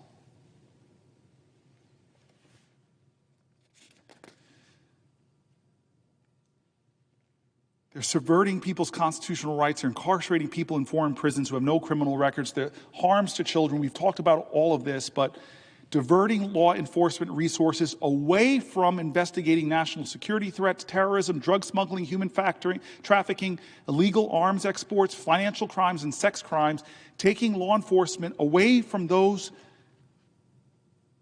investigating those crimes and forcing all federal law enforcement agencies to enforce low-level immigration crimes, or I should say undocumented people with no criminal activity beyond their being in our country. Reuters wrote about this misguided redirection of federal resources. I read their article. Federal agents who usually hunt down child abusers are now cracking down on immigrants who live in the U.S. illegally. Homeland Security investigators who specialize in money laundering are raiding restaurants and other small businesses looking for immigrants who aren't authorized to work. Agents who pursue drug traffickers and tax fraud are being reassigned to enforce immigration law. As U.S. President Donald Trump pledges to deport millions and millions of quote-unquote criminal aliens, thousands of federal law enforcement officers from multiple federal agencies are being enlisted to take on new work as immigration enforcers, pulling crime-fighting resources away from other areas, from drug trafficking and terrorism and sexual abuse and fraud. The account of Trump's push to reorganize federal law enforcement, the most significant since September 11, 2001 terrorist attacks, is based on interviews with more than 20 current and former federal agents, attorneys, and other federal officials. Most had firsthand knowledge of the changes. Nearly all spoke on the condition of anonymity because they were not authorized to discuss. In quotes, I do not recall ever seeing this wide spectrum of a federal government resources all being turned towards immigration enforcement, said Teresa Cardinal Brown, a former Homeland Security officer who has been served in both Republican and Democratic administrations. When you're telling agencies to stop what you're doing and do this now, whatever else they were doing takes a back seat. In response to questions from Reuters, Homeland Security Assistant Secretary Tricia McLaughlin said the U.S. government is mobilizing federal and state law enforcement to find, arrest, and deport illegal aliens. The FBI declined to respond to questions about its staffing. In a statement, the FBI said it is protecting the U.S. from many threats. The Trump administration has offered no comprehensive accounting of the revamp, but it echoes the aftermath of 2001 attacks when Congress created the Department of Homeland Security and pulled together 169,000 federal employees from other agencies and refocused the FBI on battling terrorism. Trump's hardline approach to deporting immigrants has intensified already America's already stark partisan divide. The U.S. Senate's number 2 Democrat, Dick Durbin, describes the crackdown as wasteful, misguided diversion of resources. It's making Americans less safe by drawing agents and officials away from fighting corporate fraud, terrorism, child sexual exploitation, and other crimes. The focus of immigration is drawing significant resources from other crime-fighting departments, according to the more 20 sources who spoke. Until January, pursuing immigrants living in the country illegally was largely the part of 2 agencies: ICE, Immigration and Customs Enforcement, and Customs and Border Protection, with a combined staff of 80,000 other departments spent on crime. In Detroit, where immigration prosecutions have been rare, the number of people charged with immigration offenses rose from 2 in February to 19 last month. Case managements from the Justice Department show that fewer than 1% of the cases brought by prosecutors by the DEA and ATF over the past decade involved allegations that someone had violated immigration law. Since January, however, DEA agents have been ordered to reopen cases involving arrests up to 5 years old where prosecutors had declined to bring charges. As Trump and billionaire Elon Musk flash the size of the federal government bureaucracy, jobs that deal with immigration enforcement appear largely exempt. In January 31st email to ICE employees, a human resource official told them they wouldn't be eligible for retirement buyouts offered to some 2.3 million federal workers. All ICE positions are excluded, it said recently in a previously underreported email. Madam President, will the senator yield for a question? Yes, I will yield for a question while retaining the floor. Thank you. Senator, I have been listening to many of your hours of the speech, and you're talking about immigration now, and I have another question about the immigration policy. You know, I think all of us understand that it's absolutely essential that our country secure its borders. And from time to time, the country forgets that, but I think we've had this debate about immigration that's been going on for several years. And I don't know if the senator had an opportunity to address the opportunity we had in the Senate when last year there was a realization on the part of both the Republicans and Democrats that the only way we were going to get a secure border in a sensible, beneficial immigration policy was to work together. I know the senator was watching that very carefully. And we had the terrific work of Senator Langford from Oklahoma, Senator Murphy from Connecticut, and Senator Sinema, of course, from Arizona.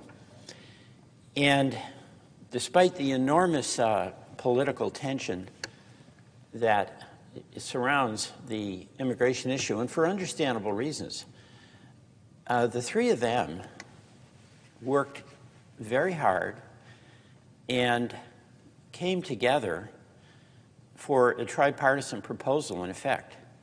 Senator Sinema, of course, being the independent, who always played a constructive role in trying to bring the parties together. And what was included in that legislation was a major commitment embraced by Senator Murphy on behalf of the Democrats for border security. There was an acknowledgement we can't just we have to control our borders. It's really that simple. But when you control your borders, you also have the opportunity to have an immigration policy that the Congress and the President think will benefit the American people. And it benefits us, of course, if there's security at the border.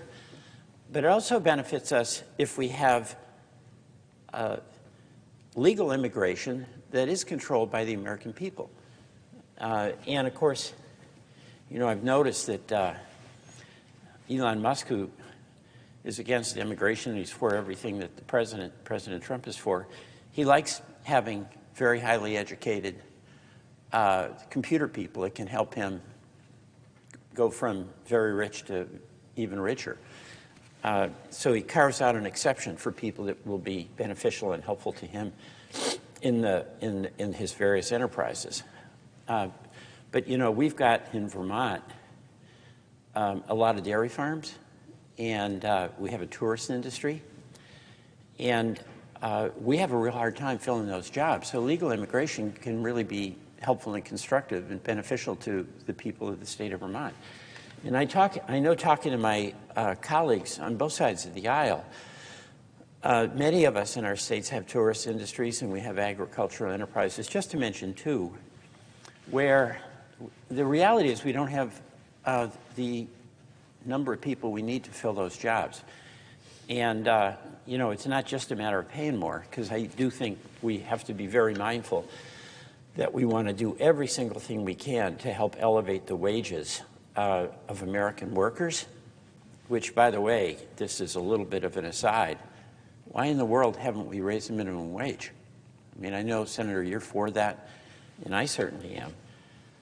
But it astonishes me that we still have, what, is it $7, $7.50? I mean, it's unbelievable what the minimum wage is. A lot of the states have raised it. Vermont certainly has.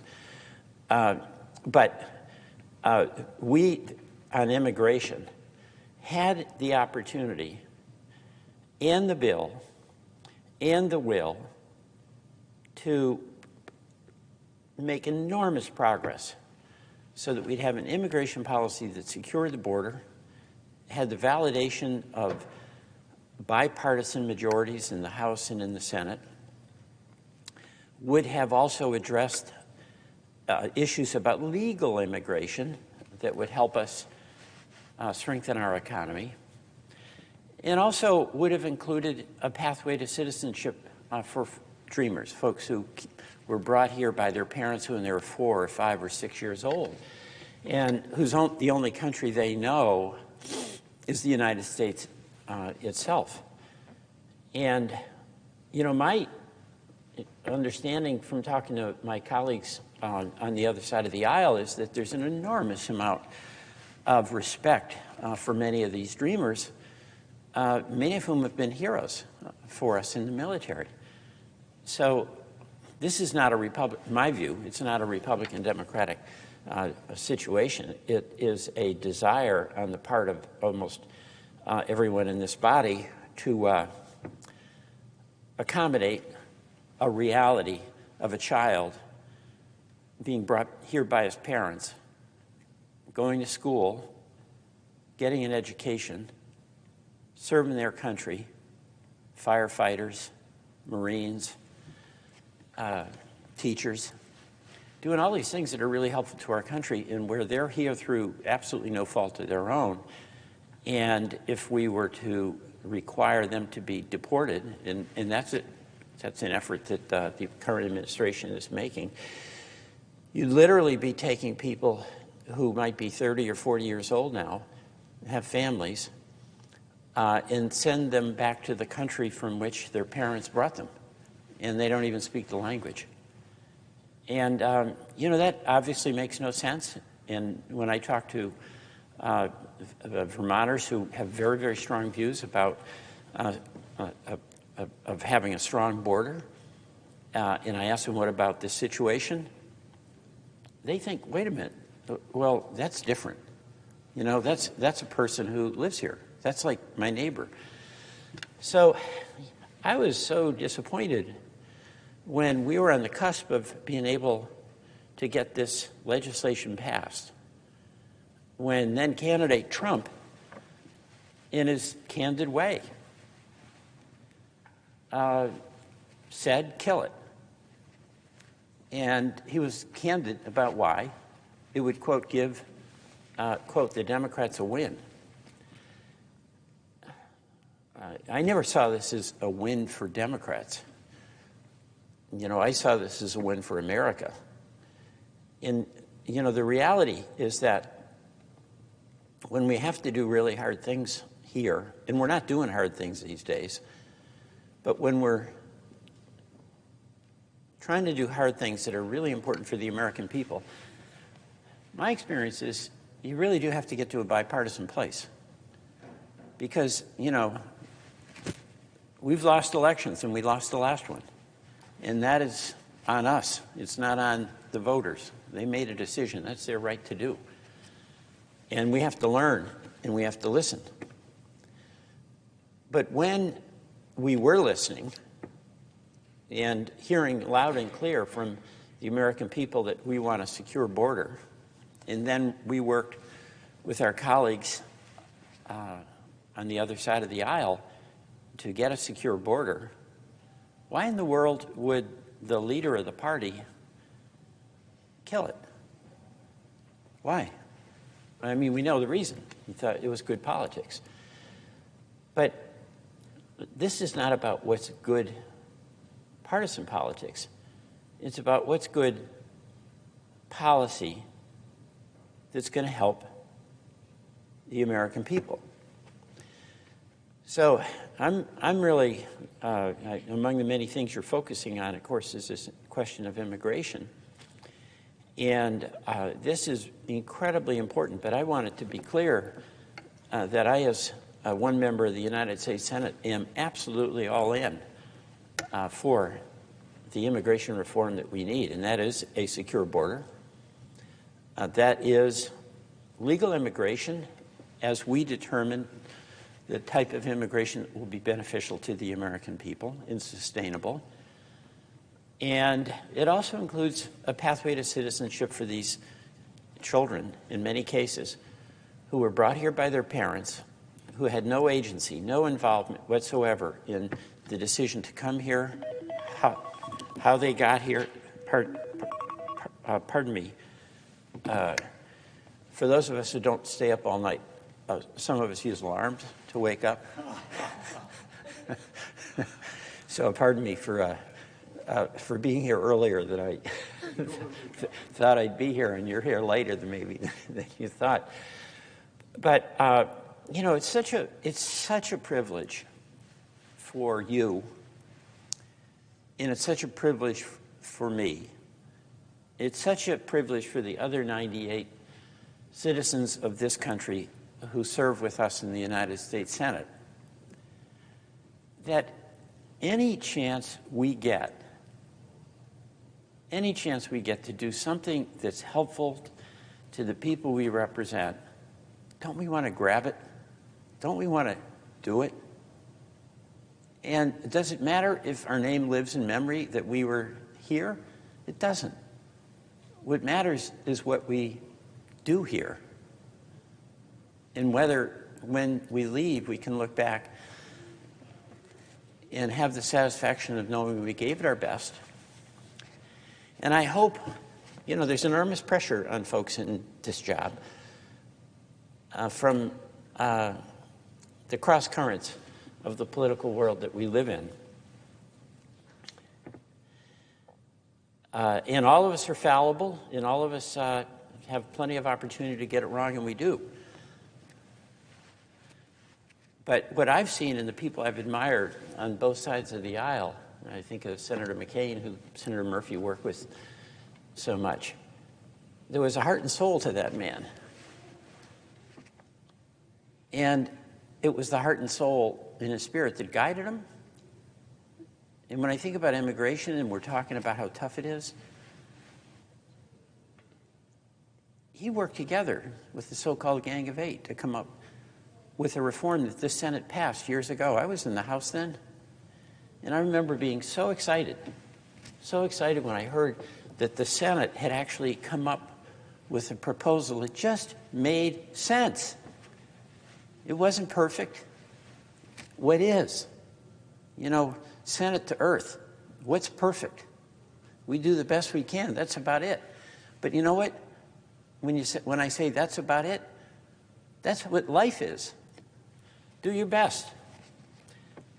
And then move on. And by the way, that's one of the reasons why I think, Senator, the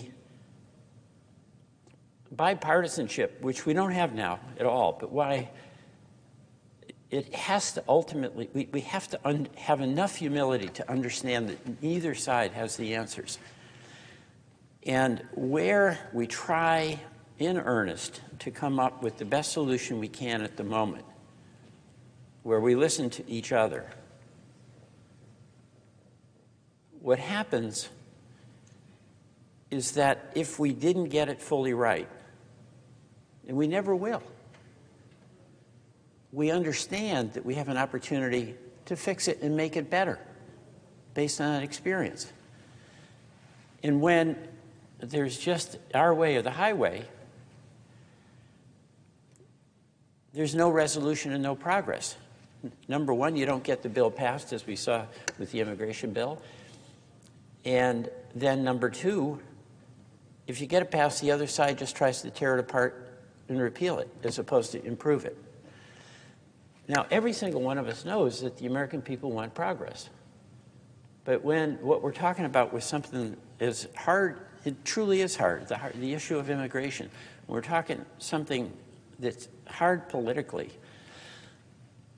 That spirit of wanting to get to a solution that was what animated the work of Senator Lankford, Senator Murphy, and Senator Sinema. They wanted to get to a solution, even though they had significantly different points of view going in on what was the right outcome. But they wanted to get to a solution, and where they represented the points of view of the disparate views of our caucus. And they came up with a compromise that by all accounts would be such a better place for us to be now than what we're in. No progress. We haven't been able to act on that immigration bill since the Senate acted with the leadership of Senator McCain and others. And I was mentioning how excited I was. I was in the House at the time, and I was so excited that this bill came over. And, you know, Vermonters were asking me all the time, Peter, we've got to do something about our borders. We've got to do something to make sure our farmers don't fear having their farms raided and them not being able to milk their cows. It's that essential, right? And I'm talking a lot of pretty conservative people, right, who politically sometimes agree with me, sometimes don't. But what was so exciting to me was that on the cusp of this coming to the House, I was thinking, I'm going to have a chance to vote for secure immigration, for securing our borders, a rational immigration plan, and I'm going to be able to give a fairness to the dreamers. I was so excited about that. And then what happened is it was announced that the House would not even take up the bill. And why? It was the same reason that then candidate Trump proposed to his colleagues, or to his party members in the House, or pardon me, in the Senate, kill it. And why was that? Really, in all candor, it's the most cynical of all reasons. Sometimes people in politics prefer to have the issue that they can fight about rather than use the responsibility and opportunity they have to solve the problem. And that's pretty much what happened with that. And here we are, and we're seeing it again. You know, there's another thing that's happening with the immigration policies of the current administration.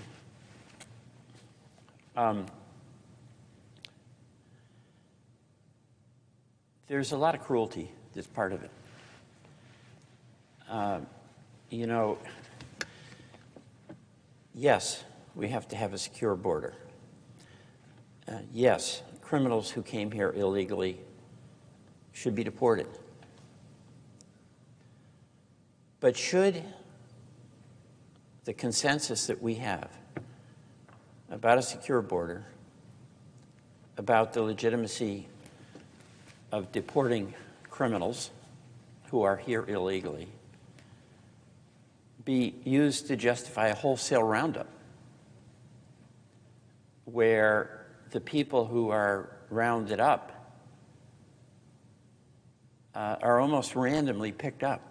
You know, some may be on the basis of good information, but it's clear in this roundup where so many people were flown to the jails in El Salvador, that the minimal amount of due process, which is inquiry into who is this person, where are they from, does that tattoo mean they're in a gang, or is that a tattoo of mob? Are we a society where we don't provide that minimal inquiry? It's called due process. Our country was founded on it. And it appears in many cases we haven't done that. You know, and then what we're seeing also is that a number of people are being rounded up who are here legally. They're here on a student visa. And they published an opinion in a school newspaper expressing their point of view about the suffering in the Middle East. And this country, of course, is founded, among other things, on the First Amendment right to free speech. And it's a pretty astonishing thing that people who express that, who are here legally, by the way, legally, I want to emphasize that, are suddenly confronted by people who are essentially wearing masks, put in handcuffs, taken away, and then put in a jail at some unknown place until maybe days later you find out where they are. How does that solve the border crisis? How does that protect the liberties that have been the hallmark of the United States of America since the Constitution?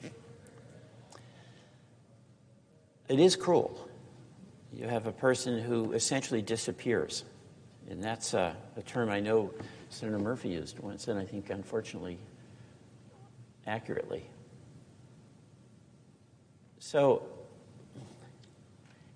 you know, we have a challenge, you know, and it's really not who wins this vote and who wins that vote.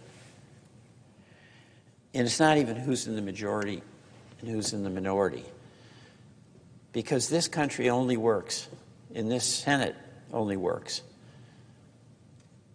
when whatever your political views are, you approach the problems that America has from the perspective of your obligation as a United States Senator to make progress, to make it better.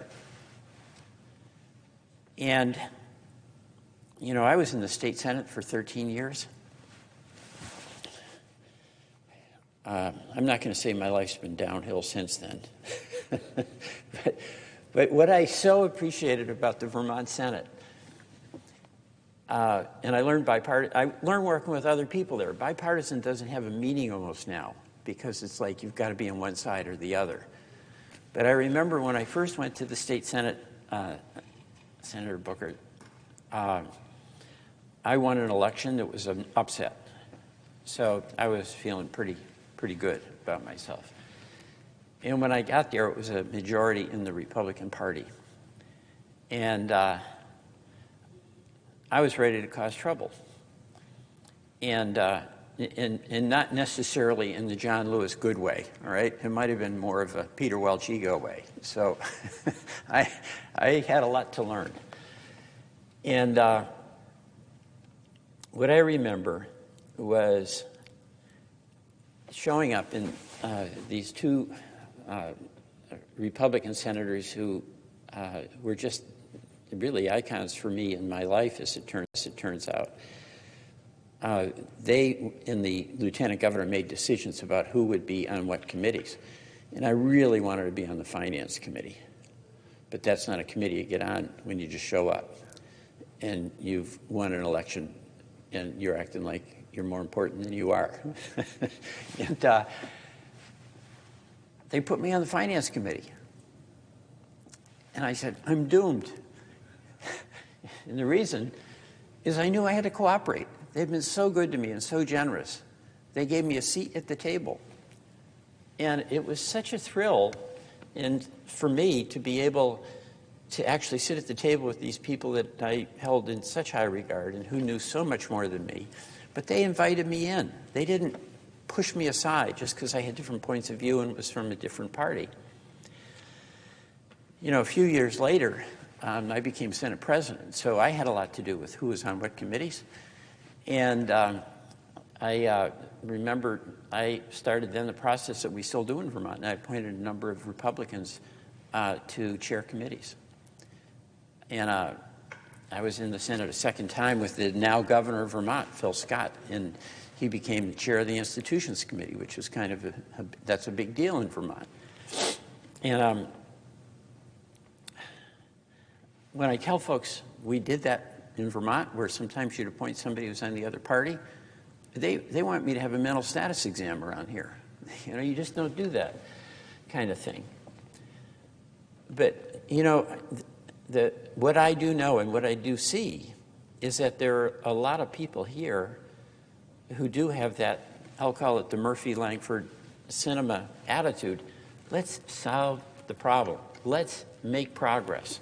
Let's find a way where we can move ahead. And, you know, you're talking about immigration, which, because we've been going round and round on this for so long without making progress, it's almost creating this cul-de-sac or this sinkhole where people think it's pointless. Why even talk about it? Why try to solve it? Can't be done. Well, we know it can be done because we are the people here, 100 of us, that actually have the ability to do it. And I would say we have the responsibility to do it because it's a serious issue that faces the American people. And they're entitled to the safety of a secure border. The Dreamers are entitled to some justice and respect for the commitment they've made to being fully participating citizens here in the United States. So I just applaud the efforts of my colleagues who, despite all of the outside noise, do want to make some progress. When we don't make progress, we descend into a bad place. You know, yes, deport a criminal. Our people are entitled to safety. People are not entitled to come here illegally, and people who are illegally certainly are not entitled to commit any crimes. But when we go round and round and just use the challenge of immigration reform as a political cudgel, we end up going into some pretty dark places, and that's where we're heading now, where a person gets rounded up who's legally here because the administration doesn't like the opinion they expressed.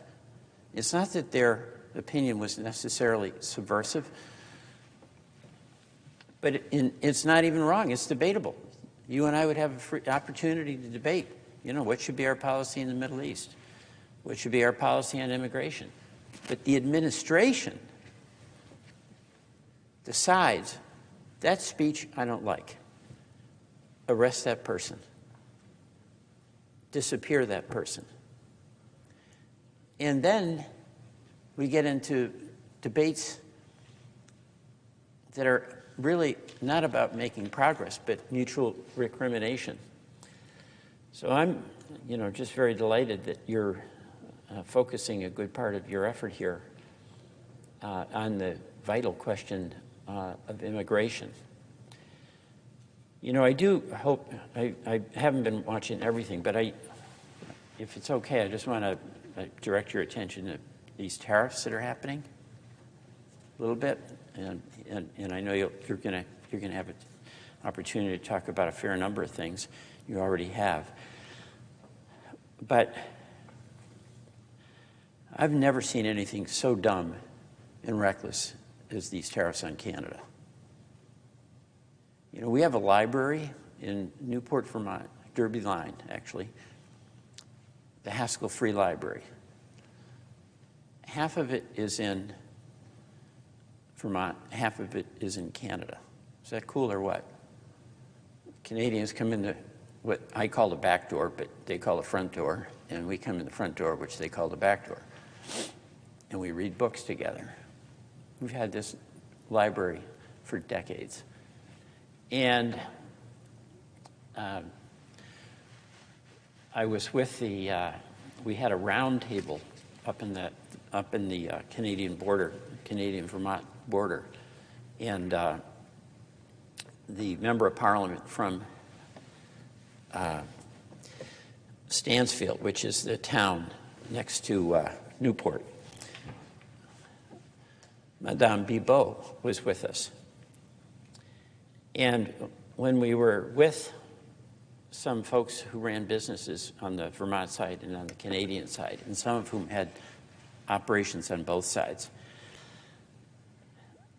most of these were family businesses. Some were very large, some were small.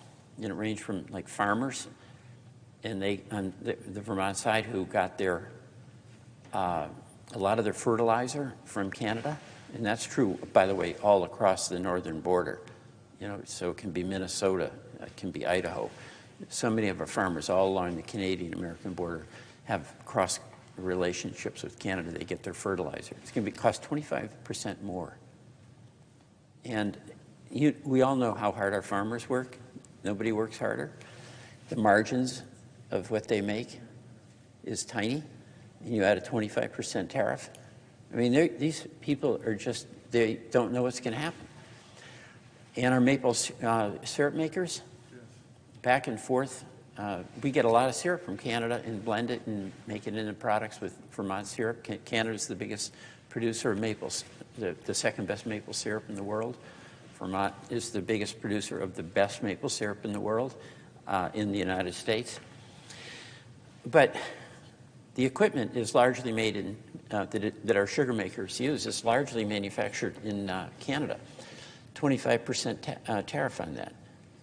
That's going to hammer the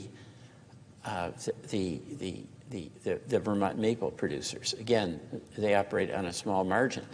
And a lot of these farms, as you know, and the sugar producers, or we've got a family company up there, second generation, that makes high quality furniture. These are family businesses, and they have tight margins. They're competing. They're really working hard. The Northeast Kingdom is really a pretty low-income part of Vermont, with wonderful, incredibly hardworking people who are very proud of where they live and who they are and who their neighbors are. They're asking really tough questions about how they can make it and whether they can stay in business. And this is not the same as immigration, but there's an element here that is the same as immigration. Shouldn't any policy that we pursue start with the premise that will do no harm? So, Madam President, it might be a policy you're advocating, and I know when you served in your previous job, you'd be wanting to make certain that what you did no harm. In fact, you'd be insisting that it did some good. And my question with the tariffs is whether the administration is starting out from the premise that I think all of us should start with. Yeah, we may have an idea. We hope it might work.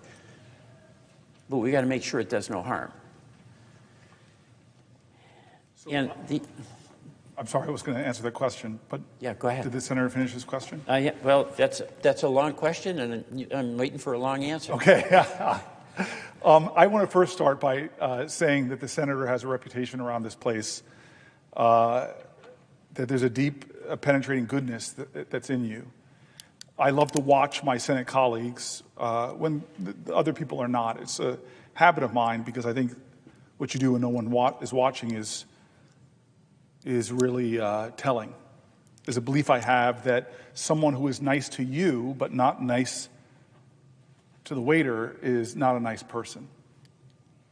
And we have a body full of people that show some deep, decent goodness you are one of those people. And what I love about watching you is that it could be the farthest ideological person away from you, and you just have this, like, you look at people like you see their divinity.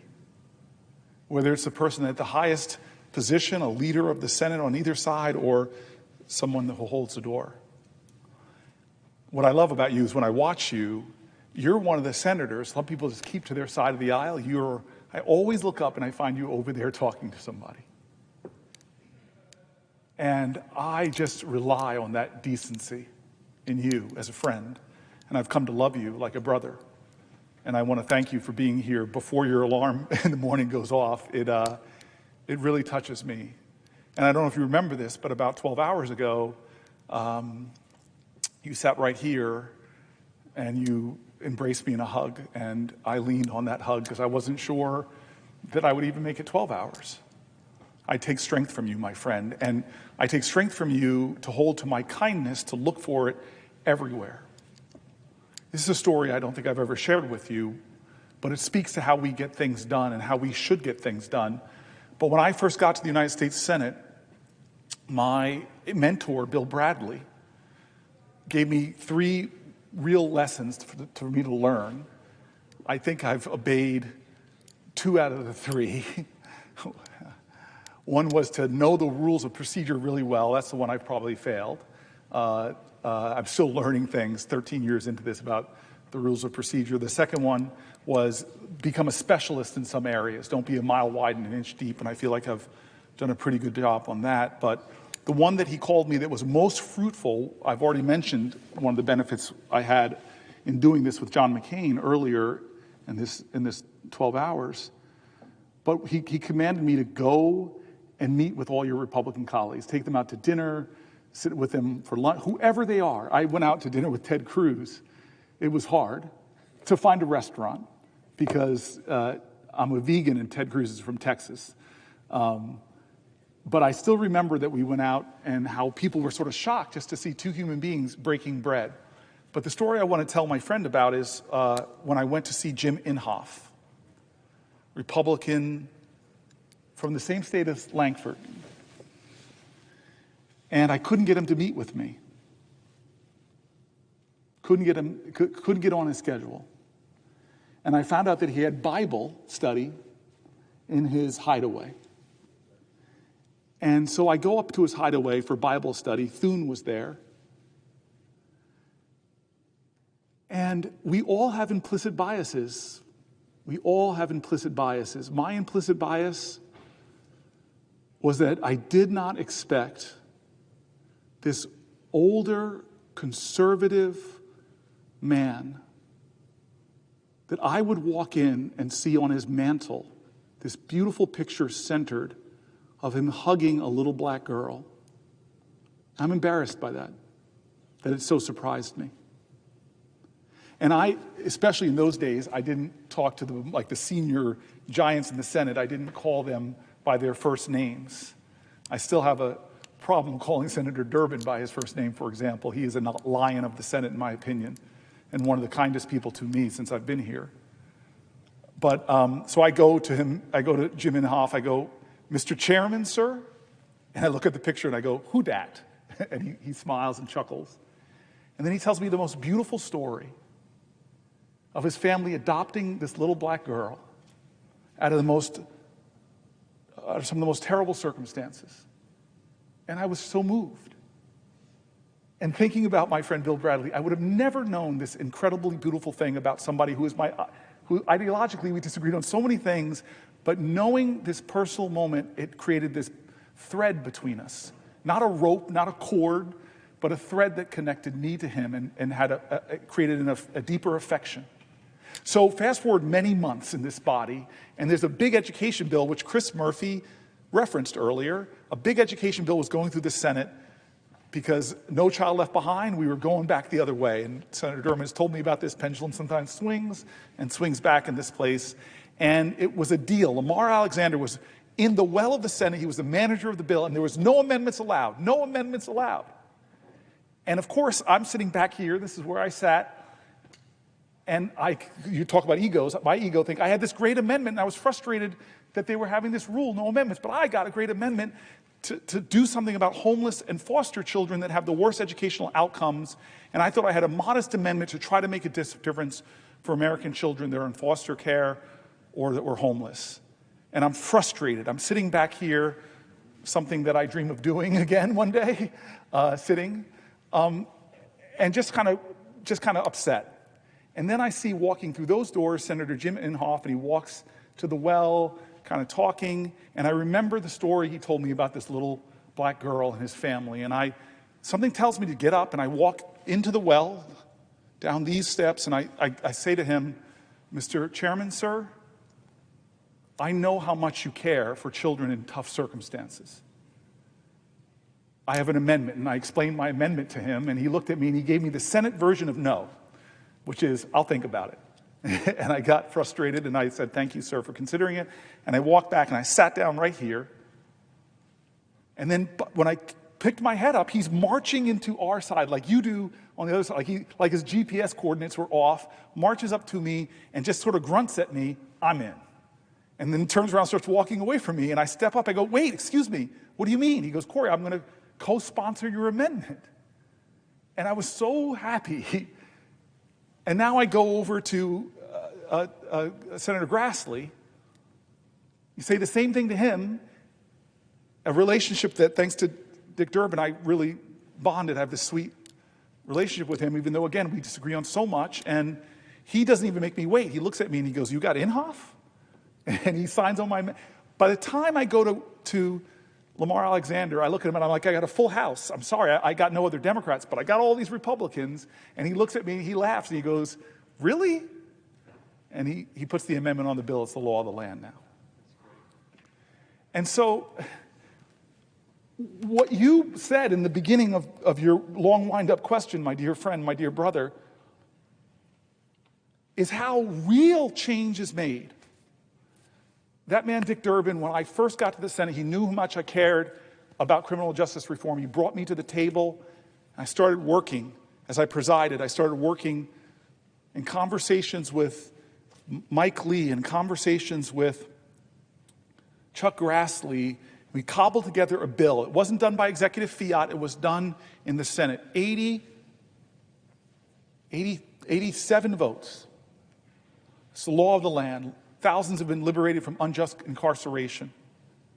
And so my point to the senator is his spirit is so right, is so true about what it takes to make real change. But the president we have right now doesn't seem to be coming to this body with any kind of bold bipartisan legislation to solve the problems of our nation, to cobble together the common ground of this country on immigration. No, he is not acting like that. He is using language like presidential primacy. He's defending his corrupt practices in immigration by saying things like presidential primacy.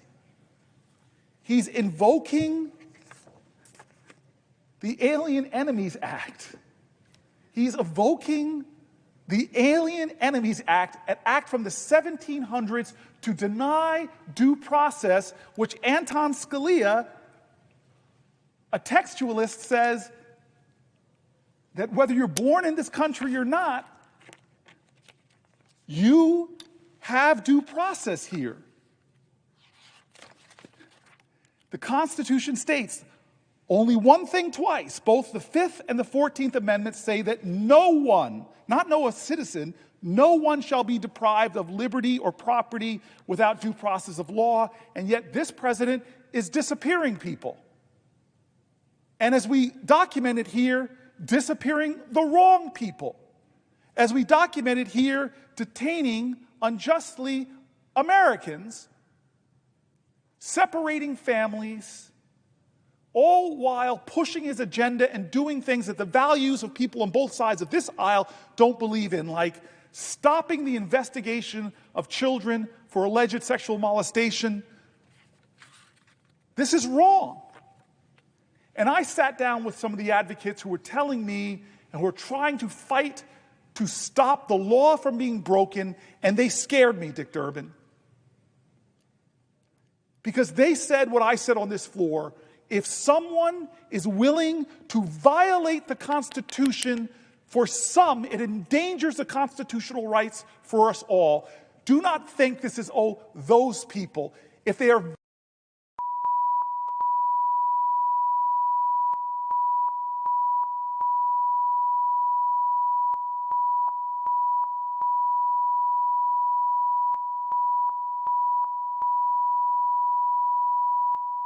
This is what the person said. They talked about the Insurrection Act. They've been hearing people in the administration talk about the Insurrection Act.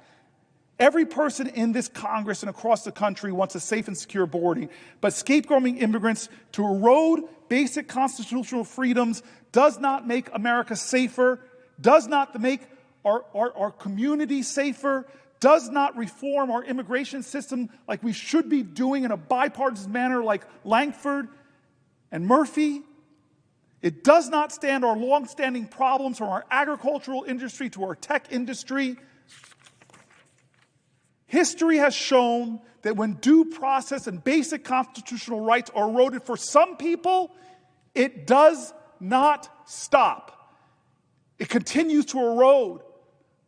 The shoreline that kept you safe will shrink until it reaches you. I am reminded of German pastor Martin Niemöller's quote about fascism in Germany. They came for the socialists, and I did not speak up because I was not a socialist. Then they came for the trade unionists. I did not speak out because I was not a trade unionist. Then they came for the Jews. I did not speak out because I was not a Jew. Then they came for me.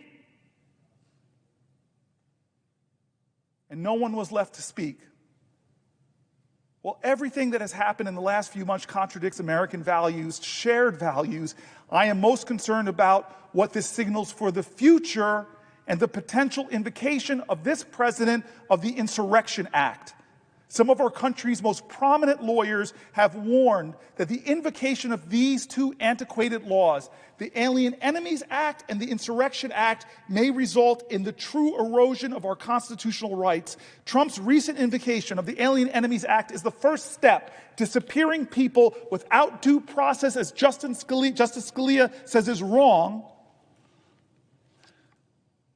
And then on the first day in office, Trump directed the Secretaries of Defense and Homeland Secretary, the Secretary of Defense and the Secretaries of Homeland Security, Trump directed them to initiate a 90-day review to determine whether the president should invoke the Insurrection Act of 1807. That 90-day review, when do those 90 days come up, folks?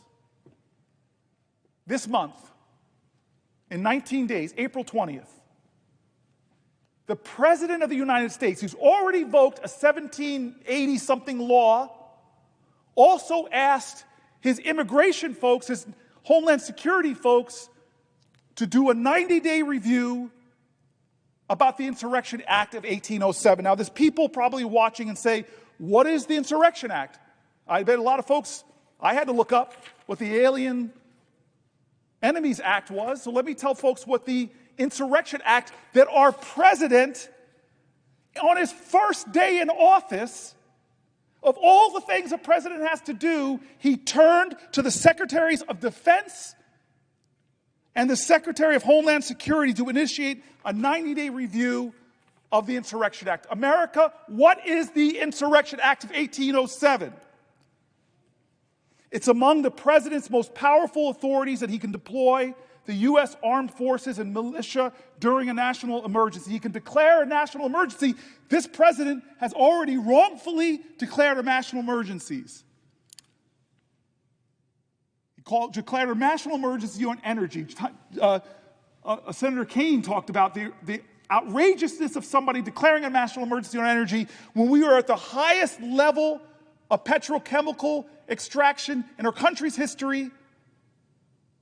And until he started rolling back what we were doing on wind and solar, we had an all-of-the-above strategy.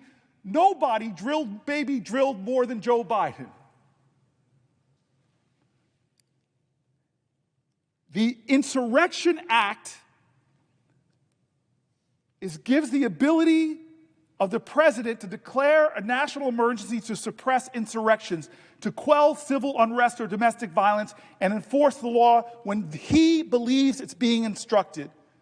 When can the president invoke the Insurrection Act? Well, nothing in the text of the law defines insurrection, rebellion, or domestic violence.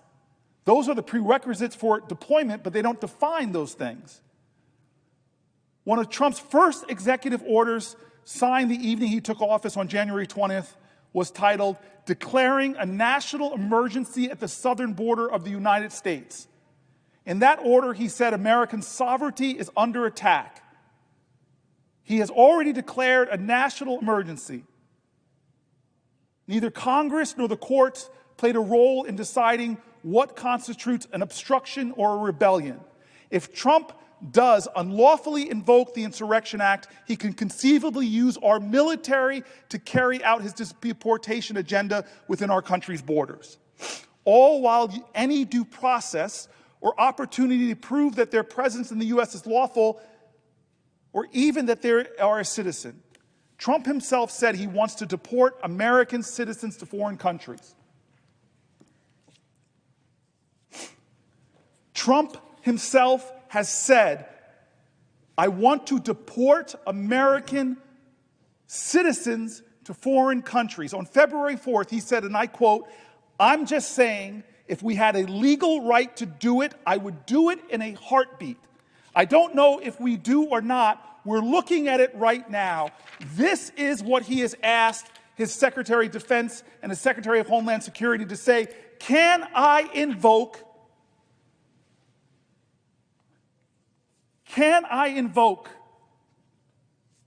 the Insurrection Act?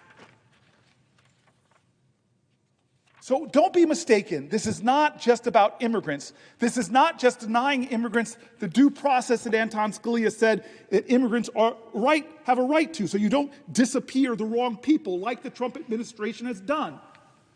That you don't wildly disagree with what a citizen is saying and use that as a pretext to disappear them. He is creating the pretext to invoke that 1807 law, the Insurrection Act.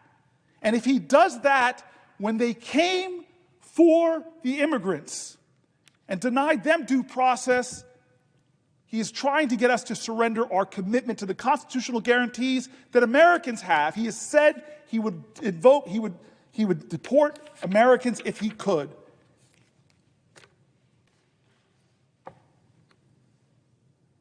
When the president denies due process to some in America, it threatens the due process of all.